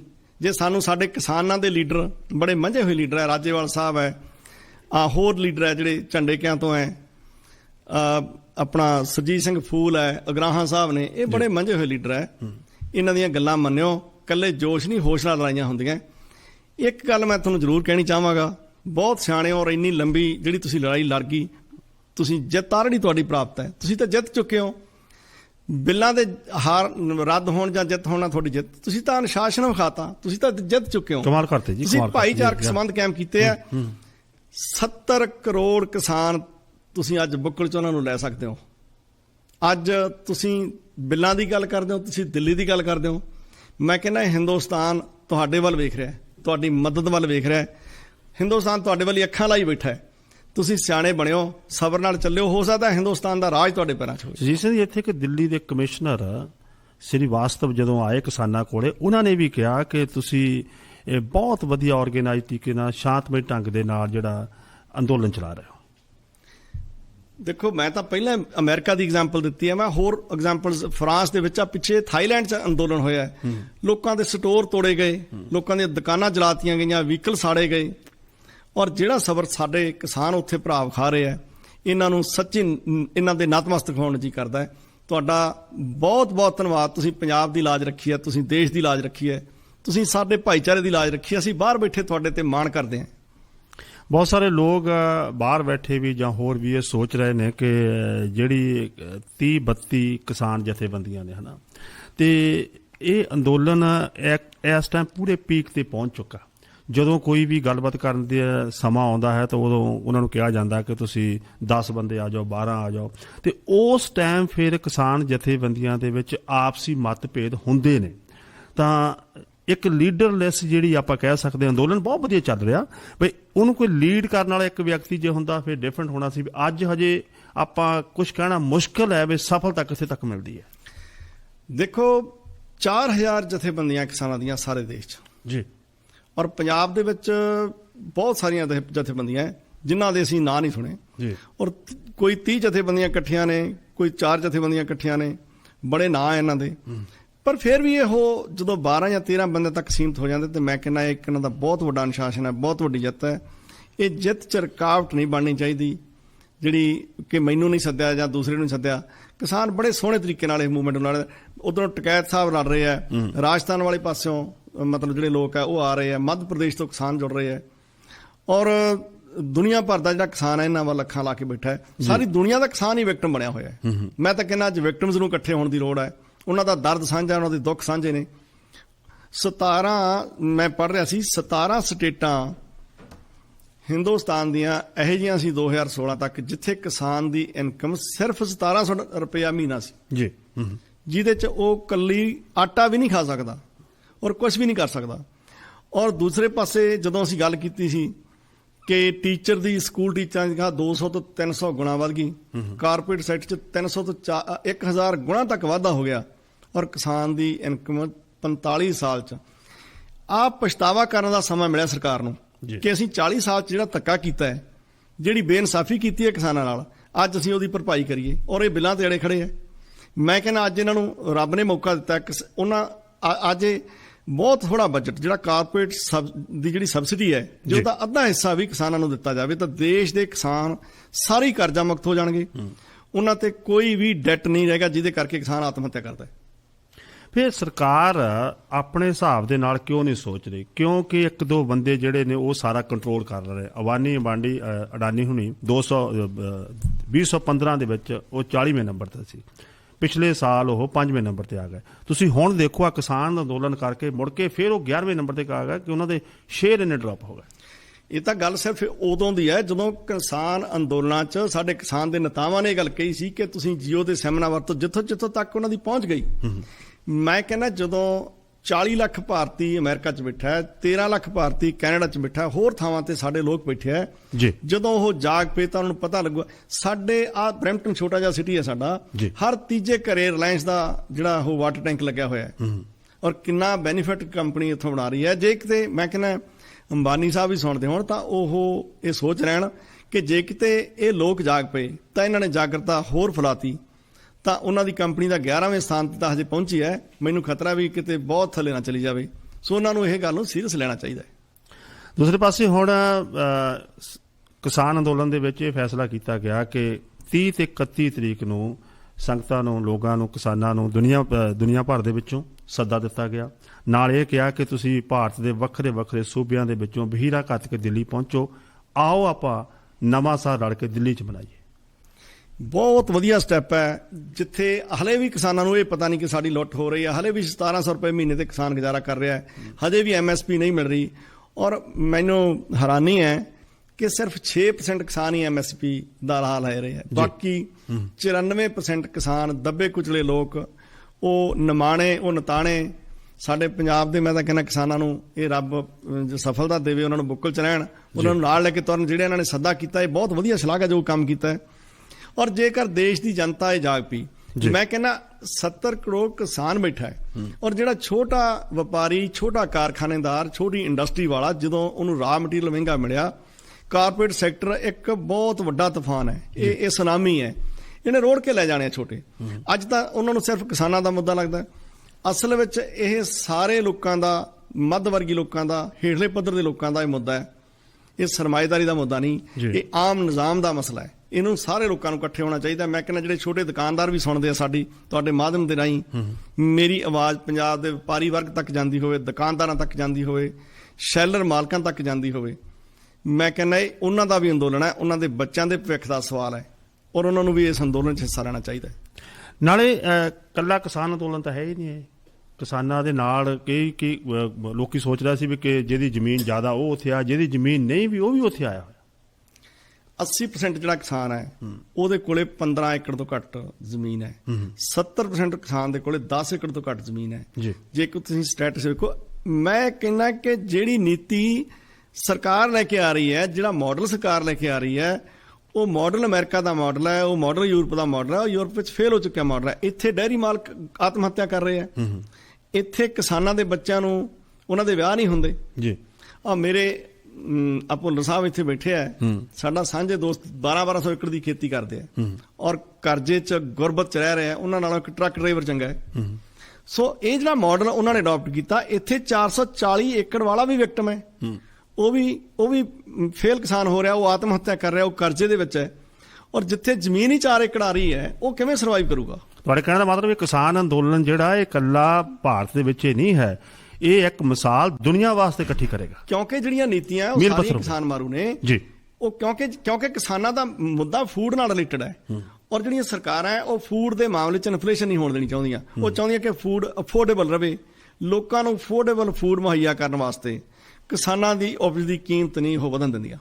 ਇਹ ਬਹੁਤ ਵੱਡਾ ਇੱਕ ਸਵਾਲ ਹੈ ਕਿ ਜਿਹੜੀ ਮਹਿੰਗਾਈ ਹੈ ਉਹ ਫੂਡ ਦੇ ਮਾਮਲੇ 'ਚ ਨਾ ਆਵੇ। 1980 ਦੇ ਵਿੱਚ ਜਿਹੜੀਆਂ ਕੀਮਤਾਂ ਸੀ, ਉਹ ਕੀਮਤਾਂ ਤਾਂ ਫਰੀਜ਼ ਹੋ ਗਈਆਂ। ਨਰਮੇ ਦੀ ਕੀਮਤ, ਮੈਂ ਆਪ ਨਰਮੇ ਦਾ ਕਿਸਾਨ ਰਿਹਾ, ਅਸੀਂ ਨਰਮੇ ਦੇ ਮਾਰੇ ਇੱਥੇ ਆਏ ਹਾਂ। 1990 'ਚ ਨਰਮਾ 3000 ਨੂੰ ਸੀ, ਹੁਣ 5000 ਨੂੰ ਹੈ। ਔਰ ਬਾਕੀ ਸੈਕਟਰ ਦੇ ਵਿੱਚ ਜਿਹੜੀਆਂ ਕੀਮਤਾਂ ਹੈ, ਇਨਫਲੇਸ਼ਨ ਉਹ ਕਿੰਨੀ ਹੋਈ ਹੈ, ਕੀਮਤਾਂ 'ਚ ਵਾਧਾ ਕਿੰਨਾ ਹੋਇਆ, ਉਸ ਹਿਸਾਬ ਨਾਲ ਕਿਸਾਨ ਦੀ ਕੀਮਤ ਨਹੀਂ ਵਧੀ, ਜਿਹਦੇ ਕਰਕੇ ਕਿਸਾਨ ਸਿਵਾਂ ਦੇ ਰਾਹ ਪਿਆ ਹੋਇਆ। ਦੂਸਰੇ ਪਾਸੇ WTO ਦੀ ਗੱਲ ਕੀਤੀ ਜਾਂਦੀ ਹਾਂਜੀ, ਤੇ ਉਹ ਜੇ ਆਪਾਂ ਕਹੀਏ ਕਿ ਜਦੋਂ ਭਾਰਤ ਉਹਦਾ ਮੈਂਬਰ ਬਣਿਆ ਉਹਦੇ ਵਿੱਚ ਸਾਈਨ ਹੋਏ ਨੇ ਤੇ ਨਾਲ ਦੂਸਰੇ ਮੁਲਕਾਂ ਦੇ ਨਾਲ ਭਾਰਤ ਨੇ ਵਪਾਰ ਕਰਨਾ, ਤੇ ਉਹ ਵੀ ਕੜੀ ਜਿਹੜੀ ਕਿਤੇ ਜੁੜਦੀ ਆ ਇਸ ਦੇ ਨਾਲ। ਜਦੋਂ ਵੈਟ ਸਮਝੌਤੇ ਨਹੀਂ ਹੋਏ ਸੀ, ਸਰਦਾਰ ਮਨਮੋਹਨ ਸਿੰਘ ਹੋਰੀ ਵੈਟ ਦੇ ਸਮਝੌਤੇ ਜਦੋਂ ਲੈ ਕੇ ਆਏ ਆ ਜੀ, ਉਸ ਤੋਂ ਪਹਿਲਾਂ ਕਾਰਪੋਰੇਟ ਦਾ ਸਮਾਨ, ਵੱਡੇ ਕਾਰਪੋਰੇਟ ਦਾ ਸਮਾਨ ਹਿੰਦੁਸਤਾਨ ਦੇ ਵਿੱਚ ਨਹੀਂ ਸੀ ਜਾ ਰਿਹਾ ਜੀ। ਸੋ ਕਾਰਪੋਰੇਟ ਨੂੰ ਭਾਰਤ ਇੱਕ ਮੰਡੀ ਵਜੋਂ, ਭਾਰਤ ਵਿੱਚ 17% ਵਰਲਡ ਦੀ ਪਾਪੂਲੇਸ਼ਨ ਉਸ ਕੰਟਰੀ 'ਚ ਬੈਠੀ ਹੈ ਔਰ ਉੱਥੇ ਹਰ ਇੱਕ ਗੱਲ ਦਾ ਕਸਟਮਰ ਬੈਠਾ ਹੈ। ਅੱਜ ਅਸੀਂ ਦੇਖਦੇ ਹਾਂ ਸਾਡੇ ਕੈਨੇਡਾ 'ਚ ਛੋਟੇ ਛੋਟੇ ਸ਼ਹਿਰ ਹੈ, ਕਿਸੇ ਸ਼ਹਿਰ ਦੀ ਆਬਾਦੀ 5,000 ਹੈ, ਕਿਸੇ 10,000 ਆਬਾਦੀ ਹੈ। ਉੱਥੇ ਕੀ ਕੋਈ ਵੱਡਾ ਸਟੋਰ ਖੋਲ ਕੇ ਕੀ ਕਰ ਲੈਣਗੇ, ਕੀ ਵੱਡਾ ਮਾਲ ਖੋਲ ਕੇ ਕਰ ਲੈਣਗੇ, ਕੀ ਵੱਡੀ ਇੰਡਸਟਰੀ ਚੱਲ ਜਾਣੀ ਹੈ ਉੱਥੇ। ਸੋ ਜਿਹੜਾ ਕਾਰਪੋਰੇਟ ਸੈਕਟਰ ਹੈ ਉਹਦੀ ਅੱਖ ਕਸਟਮਰ ਤੇ ਹੁੰਦੀ ਹੈ, ਜਿੱਥੇ ਕਸਟਮਰ ਜ਼ਿਆਦਾ ਹੁੰਦਾ ਹੈ ਉੱਥੇ ਉਹਦਾ ਧਿਆਨ ਹੁੰਦਾ ਹੈ, ਉੱਥੇ ਹੀ ਉਹ ਆਪਣੀ ਜਿਹੜੀ ਇੱਕ ਜੌਨ ਹੌਪਕਿਨ ਦੀ ਇੱਕ ਕਿਤਾਬ ਹੈ ਜਿਹਦੇ 'ਚ ਇੱਕ ਖੁਲਾਸਾ ਕੀਤਾ ਉਹਨੇ ਜੀ। ਉਹ ਕਹਿੰਦਾ ਮੈਂ ਇਕਨੋਮਿਕ ਕਿਲਰ ਹਾਂ ਤੇ ਮੈਂ ਖੁਲਾਸਾ ਕਰਦਾ, ਕਨਫੈਸ਼ਨ ਕੀਤਾ ਆਪਣਾ ਕਿ ਕਿਵੇਂ ਅਸੀਂ ਕੰਟਰੀਆਂ ਨੂੰ ਗਰੀਬ ਰਹਿਣ ਦਿੰਦੇ ਹਾਂ, ਕਿਵੇਂ ਉਹਨਾਂ ਕੰਟਰੀਆਂ ਦੇ ਵਿੱਚ ਪੁਲ ਮਾੜੇ ਹੁੰਦੇ ਆ, ਸੜਕਾਂ ਮਾੜੀਆਂ ਹੁੰਦੀਆਂ, ਹੈਲਥ ਸੇਵਾਵਾਂ ਨਹੀਂ ਹੁੰਦੀਆਂ, ਲੋਕ ਭੁੱਖ ਨਾਲ ਮਰ ਰਹੇ ਹੁੰਦੇ ਆ ਔਰ ਅਸੀਂ 5 ਸਟਾਰ ਹੋਟਲ 'ਚ ਬੈਠ ਕੇ ਉਹਨਾਂ ਦੀਆਂ ਪਾਲਿਸੀਜ਼ ਤੈਅ ਕਰਦੇ ਹਾਂ ਜੀ। ਸੋ ਵੱਡੇ ਮਾਲ ਖੁੱਲ੍ਹਣੇ, ਵੱਡੇ ਇਹ ਇਨਫਰਾਸਟ੍ਰਕਚਰ ਜਿਹੜਾ ਦਿੱਤਾ ਜਾ ਰਿਹਾ ਇਹ ਕਿਸਾਨਾਂ ਲਈ ਤਾਂ ਹੈ ਨਹੀਂ, ਜਿਹੜੀਆਂ ਹਾਈਵੇਜ਼ ਵੀ ਬਣੀਆਂ ਕਿਸਾਨਾਂ ਲਈ ਤਾਂ ਹੈ ਨਹੀਂ। ਨੋ ਦੈਟਸ ਰਾਈਟ, ਯਾ। ਕਿਸਾਨਾਂ ਨੂੰ ਤਾਂ ਬਿਜਲੀ ਪਾਣੀ ਫ੍ਰੀ ਕਰਕੇ ਵੀ ਸਰਕਾਰਾਂ ਕਹਿੰਦੀਆਂ ਕਿ ਅਸੀਂ ਤੁਹਾਡੇ ਤੇ ਅਹਿਸਾਨ ਕੀਤਾ ਹੈ। ਮੈਂ ਕਹਿੰਦਾ ਕਿ ਇਹ ਸਮਾਂ ਆ ਗਿਆ 40 ਸਾਲ ਦੇ ਕੀਤੇ ਪਾਪਾਂ ਦਾ ਹੁਣ ਮਤਲਬ ਜਿਹੜਾ ਹੈਗਾ, ਹਜੇ ਵੀ ਜੇ ਸਰਕਾਰ ਪਛਤਾਵਾ ਕਰਨਾ ਚਾਹਵੇ ਤਾਂ ਇਹਨਾਂ ਨੂੰ ਕਰਨਾ ਚਾਹੀਦਾ ਹੈ। 40 ਸਾਲ ਤੋਂ ਕਿਸਾਨ ਲੁੱਟਿਆ ਜਾ ਰਿਹਾ, ਇੱਕ ਦਿਨ ਦਾ ਨਹੀਂ। ਬਿੱਲ ਮਾਫ ਹੋਣ ਨਾਲ ਵੀ ਕਿਸਾਨ ਦਾ ਭਲਾ ਨਹੀਂ। ਕਿਸਾਨ ਦਾ ਭਲਾ ਉਦੋਂ ਹੋਊਗਾ ਜਦੋਂ ਕਿਸਾਨ ਦੇ ਲਈ ਇਮਾਨਦਾਰ ਪਾਲਿਸੀ ਬਣੂਗੀ, ਜਿਹੜੀ ਪਾਲਿਸੀ ਬਣਾਉਣ ਵਾਲਿਆਂ ਵਿੱਚ, ਨੀਤੀ ਘਾੜਿਆਂ ਵਿੱਚ ਕਿਸਾਨ ਬੈਠੂਗਾ। ਅੱਜ ਤੱਕ ਦੀਆਂ ਪਾਲਿਸੀਆਂ ਵਿੱਚ ਕਦੇ ਵੀ ਕਿਸਾਨ ਨੀਤੀ ਘਾੜਿਆਂ 'ਚ ਨਹੀਂ ਬੈਠਾ। ਹਿੰਦੁਸਤਾਨ ਦਾ ਇਤਿਹਾਸ ਕੱਢ ਕੇ ਵੇਖ ਲਓ, ਜਿੰਨੀਆਂ ਕਮਿਸ਼ਨ ਬਣੇ ਆ ਖੇਤੀ ਦੇ ਉੱਤੇ, ਜਿੰਨੀਆਂ ਪਾਲਿਸੀਜ਼ ਬਣੀਆਂ, ਕਿਸਾਨ ਦੀ, ਛੋਟੇ ਕਿਸਾਨ ਦੀ ਇਨਵੋਲਵਮੈਂਟ ਹੀ ਹੈ ਨਹੀਂ। ਔਰ ਜਿਹੜੀ ਤੁਸੀਂ ਗੱਲ ਕੀਤੀ ਸੀ ਕਿ ਕਿਸਾਨ ਯੂਨੀਅਨਾਂ ਦੇ ਲੋਕਾਂ ਨਾਲ ਬੈਠ ਕੇ, ਸੁਪਰੀਮ ਕੋਰਟ ਦਾ ਵੀ ਪਿੱਛੇ ਇੱਕ ਛੋਟਾ ਜਿਹਾ ਆਰਡਰ ਸੀਗਾ ਕਿ ਕਿਸਾਨਾਂ ਦੀਆਂ ਯੂਨੀਅਨ ਦੇ ਲੀਡਰਾਂ ਨੂੰ ਇਨਵੋਲਵ ਕਰੋ। ਪਾਲਿਸੀ ਉਹਨਾਂ ਦੇ ਪੁੱਛੇ ਬਿਨਾਂ ਬਣੀ ਹੈ, ਜਿਹਦੇ ਲਈ ਪਾਲਿਸੀ ਬਣੀਆਂ ਨੂੰ ਪੁੱਛਿਆ ਨਹੀਂ ਗਿਆ। ਇਹ ਬੜਾ ਵੱਡਾ ਇਨਜਸਟਿਸ ਹੈ, ਇਹ ਤੇ ਰੀਥਿੰਕ ਕਰਨ ਦੀ ਯਾਨੀ ਕਿਸੇ ਵੀ ਕਿਸਾਨ ਜਥੇਬੰਦੀ ਨਾਲ ਇਸ ਬਾਰੇ ਗੱਲਬਾਤ ਨਹੀਂ ਕੀਤੀ ਗਈ ਤੇ ਕਰੋਨਾ ਦੀ ਆੜ ਥੱਲੇ ਇਹ ਜਿਹੜੇ ਮੈਂ ਕਹਿੰਦਾ ਜੀ ਜੇ ਗਲਤੀ ਕਰ ਵੀ ਲਈ ਸਰਕਾਰ ਨੇ ਤਾਂ ਇੱਕ ਰਿਵਿਊ ਨਾਂ ਦੀ ਚੀਜ਼ ਹੁੰਦੀ ਹੈ ਜਿਹਦਾ ਮਤਲਬ ਬਣਦਾ ਪੁਨਰ ਵਿਚਾਰ ਕਰਨੀ। ਉਹ ਕਿਸਾਨ ਤੁਹਾਡੇ ਆਪਣੇ ਹੈ, ਕਿਸਾਨ ਤੁਹਾਡੇ ਅੰਨਦਾਤਾ ਨੇ, ਕਿਸਾਨ ਤੁਹਾਨੂੰ ਫੂਡ ਦਿੰਦੇ ਆ, ਤੁਹਾਡੇ ਘਰ ਦੀ ਕਿਚਨ 'ਚ ਉਹਨਾਂ ਦਾ ਫੂਡ ਆਉਂਦਾ ਹੈ। ਔਰ ਬੜੀਆਂ ਸਮੱਸਿਆਵਾਂ ਮੈਂ ਤੁਹਾਨੂੰ ਅੱਗੇ ਵੀ ਦੱਸ ਕੇ ਹਟਿਆ, ਕਿਤੇ ਸੋਕਾ ਮਾਰ ਗਿਆ, ਕਿਤੇ ਡੋਬਾ ਮਾਰ ਗਿਆ, ਕਿਤੇ ਭਾਖੜਾ ਬੰਨ ਟੁੱਟ ਗਿਆ, ਕਿਤੇ ਤੁਸੀਂ ਬੰਨ ਟੁੱਟ ਗਿਆ, ਕਿਤੇ ਘੱਗਰ ਨੇ ਫਸਲਾਂ ਮਾਰਤੀਆਂ, ਕਿੰਨੇ ਹੜ੍ਹ ਆਏ ਆ। ਚੱਕਰਵਾਤ ਆਉਂਦੇ ਆ ਪੰਜਾਬ 'ਚ ਮਾਰਚ ਦੇ ਮਹੀਨੇ 'ਚ, ਉਦੋਂ ਫਸਲ ਕਣਕ ਦੀ ਪੱਕੀ ਖੜੀ ਹੁੰਦੀ ਹੈ। ਮੈਂ ਕਹਿੰਦਾ ਕੋਈ ਕਿਸਾਨ ਨਹੀਂ ਹੋਣਾ ਜਿਹਦੀ ਕਿਤੇ ਪਾਣੀ ਲਾ ਕੇ ਆਇਆ ਤੇ ਕਣਕ ਨਾ ਡਿੱਗੀ ਹੋਵੇ, ਕਿਤੇ ਝੋਨੇ ਨੂੰ ਥੋਤ ਮਾਰ ਗਈ, ਨਰਮੇ ਨੂੰ ਸੁੰਡੀ ਪੈ ਗਈ। ਔਰ ਹੋਰ ਤਾਂ ਹੋਰ ਆਵਾਰਾ ਪਸ਼ੂਆਂ ਦੀ ਬੜੀ ਵੱਡੀ ਸਮੱਸਿਆ ਹੈ, ਦਿਨੇ ਰਾਤ ਲੋਕ, ਗੰਨੇ ਦੀ ਬੜੀ ਸਮੱਸਿਆ, ਗੰਨਾ ਚੱਕਿਆ ਨਹੀਂ ਜਾ ਰਿਹਾ ਸੀਗਾ। ਸੋ ਜਿੰਨਾ ਵੀ ਕਿਸਾਨ ਹੈ ਉਹ ਬੜੀ ਹਾਰਡਸ਼ਿਪ ਹੈ, ਉਹਦੀ ਹਾਰਡ ਅਰਨ ਇਨਕਮ ਹੈ, ਉਹਨੂੰ ਵਿੱਚ ਇਨਵੋਲਵ ਕਰਨਾ ਚਾਹੀਦਾ ਜਦੋਂ ਖੇਤੀ ਦੀ ਪਾਲਿਸੀ ਬਣਦੀ ਹੋਵੇ। ਦੂਜੇ ਪਾਸੇ ਸਰਕਾਰ ਦੇਖੋ, ਇੱਕ ਕਿਸਾਨ ਹੈ ਉਹਨੇ ਪਰਾਲੀ ਸਾੜਨੀ, ਚਾਹੇ ਇੱਕ ਖੇਤ ਉਹ ਸਾੜਦਾ, ਚਾਹੇ ਦੋ ਸਾੜਦਾ, ਉਹਦਾ ਆਲਟਰਨੇਟ ਕੁਝ ਲੱਭਣਾ ਚਾਹੀਦਾ। ਇਹ ਥੋੜੀ ਹੈ ਕਿ ਤੁਹਾਨੂੰ 5 ਸਾਲ ਦੀ ਜੇਲ੍ਹ ਹੋਏਗੀ ਜੇ ਪਰਾਲੀ ਸਾੜੀ ਤਾਂ 1 ਕਰੋੜ ਜੁਰਮਾਨਾ ਹੋਏਗਾ। ਸਾਰੇ ਕਿਸਾਨ ਦੀ, ਇਹ ਛੋਟੇ ਕਿਸਾਨ ਜਿਨ੍ਹਾਂ ਦੀ ਗਿਣਤੀ ਤਕਰੀਬਨ 70 ਤੋਂ 75% ਹੈ, ਜਿਹਦੇ ਕੋਲ ਜ਼ਮੀਨ ਹੀ 3-4 ਏਕੜ ਹੈ, ਉਹ ਤਾਂ ਸਾਰਾ ਕੁਝ ਹੀ 40-50 ਲੱਖ ਦਾ ਹੈ। ਕਿੱਥੇ ਜਾਊਗਾ ਉਹ? ਕਿੱਥੇ ਜਾਊ? ਕਿੱਥੋਂ ਕਰੋੜ ਰੁਪਇਆ ਭਰ ਦੂਗਾ? ਇਹ ਤਾਂ ਮਤਲਬ ਬਿੱਲ ਬਣਾਉਣ ਵਾਲੇ ਨੂੰ ਮੈਨੂੰ ਸਮਝ ਨਹੀਂ ਆਉਂਦੀ ਵੀ ਉਹਨੇ ਕੀ ਸੋਚ ਕੇ ਬਿੱਲ ਬਣਾਇਆ ਹੈ। ਉਹਨੂੰ ਇਹ ਸ਼ਰਮ ਮੰਨਣੀ ਚਾਹੀਦੀ ਸੀ ਬਿੱਲ ਬਣਾਉਣ ਤੋਂ ਪਹਿਲਾਂ ਵੀ 70% ਕਿਸਾਨ ਤਾਂ ਸਾਰਾ ਕੁਝ ਵੇਚ ਵੱਟ ਕੇ 30 ਲੱਖ ਦਾ ਜੁਗਾੜ ਨਹੀਂ ਕਰ ਸਕਦੇ। ਪਹਿਲਾਂ ਹੀ ਕਰਜ਼ਾਈ ਹੈ, ਕਰਜ਼ੇ 'ਚੋਂ ਡੁੱਬੇ ਪਏ ਆ। ਬੈਂਕਾਂ ਦੇ ਜਿਹੜੀ ਕਰਜ਼ੇ ਦੀ, ਜਿਹੜੀ ਸਵਾਮੀਨਾਥਨ ਦੀ ਰਿਪੋਰਟ ਜਿਹੜੀ ਸਭ ਤੋਂ ਬੈਸਟ ਗੱਲ ਲੱਗੀ, ਉਹਨਾਂ ਕਿਹਾ ਵੀ 4% ਤੋਂ ਉੱਤੇ ਕਿਸਾਨ ਨੂੰ ਵਿਆਜ ਨਹੀਂ ਪੈਣਾ ਚਾਹੀਦਾ। ਔਰ ਦੂਸਰੀ ਸਿਫਾਰਿਸ਼ ਉਹਨਾਂ ਨੇ ਕੀਤੀ ਕਿ ਕਿਸਾਨ, ਵੈਸੇ ਤਾਂ ਮੇਰਾ ਉਹ ਰਿਪੋਰਟ ਤਾਂ ਸਰਕਾਰ ਲਾਗੂ ਨਹੀਂ ਕਰ ਰਹੀ। ਉਹ ਰਿਪੋਰਟ ਦੇ ਵਿੱਚ ਇੱਕ ਹੋਰ ਗੱਲ ਲਿਖੀ ਹੈ, ਇਹਦਾ ਮੋੜ ਕਿਸੇ ਹੋਰ ਪਾਸੇ ਕੋਈ ਬੰਦਾ ਫੌਜ ਦੇ ਵਿੱਚ ਭਰਤੀ ਹੁੰਦਾ ਹੈ, 20 ਸਾਲ ਦੀ ਨੌਕਰੀ, 30 ਸਾਲ ਦੀ ਨੌਕਰੀ ਕਰਕੇ ਘਰੇ ਆਉਂਦਾ, ਆਪਣੀ ਪੈਨਸ਼ਨ ਲੈ ਕੇ ਆਉਂਦਾ। ਕਿਸਾਨ 40 ਸਾਲ ਕੰਮ ਕਰਕੇ ਆ ਕੇ ਆਪਣੇ ਮੁੰਡਿਆਂ ਨੂੰ ਜ਼ਮੀਨ ਫੜਾਉਂਦਾ, ਉਹਦੇ ਕੋਲ 100 ਰੁਪਏ ਆਪਣੀ ਧੀ ਨੂੰ ਸ਼ਗਨ ਦੇਣ ਵਾਸਤੇ ਨਹੀਂ ਹੁੰਦੇ। ਔਰ ਉਹ ਗੁਰਬਤ ਦੇ ਵਿੱਚ ਜੰਮਿਆ, ਉਹ ਗੁਰਬਤ 'ਚ ਵੱਡਾ ਹੋਇਆ, ਗੁਰਬਤ ਦੇ ਵਿੱਚ ਰਿਹਾ ਤੇ ਗੁਰਬਤ 'ਚ ਹੀ ਮਰ ਗਿਆ। ਸੋ ਉਸ ਸਵਾਮੀਨਾਥਨ ਦੀ ਰਿਪੋਰਟ ਦੇ ਵਿੱਚ ਇਹ ਵੀ ਕਿਹਾ ਕਿ ਕਿਸਾਨ ਨੂੰ ਇੱਕ ਤਾਂ ਕ੍ਰੌਪ ਇੰਸ਼ੋਰੈਂਸ ਦਿਓ। ਆਹ ਕੰਟਰੀਆਂ 'ਚ ਜੇ $60,000 ਇੱਕ ਕਿਸਾਨ ਨੂੰ ਸਬਸਿਡੀ ਦੇ ਰੂਪ ਵਿੱਚ, ਫਾਈਨੈਂਸ਼ੀਅਲ ਸਪੋਰਟ ਦੇ ਰੂਪ ਵਿੱਚ ਆ ਸਰਕਾਰਾਂ ਦਿੰਦੀਆਂ। ਇੱਕ ਕਿਸਾਨ ਨੂੰ ਕਿੰਨੇ ਦਿੰਦੇ? $60,000। ਔਰ ਸਾਡੀਆਂ ਸਰਕਾਰਾਂ ਕਿੰਨੀਆਂ? $200 ਖਾਦ ਦੀ ਸਬਸਿਡੀ, ਪਾਣੀ ਦੀ ਸਬਸਿਡੀ, ਬਿਜਲੀ ਦੀ ਸਬਸਿਡੀ। ਔਰ ਜਿਹੜੀ ਤੁਸੀਂ ਗੱਲ ਕਰ ਰਹੇ ਹੋ, ਲੋੜ ਕੀ ਹੈ ਕਿਸਾਨਾਂ ਨੂੰ?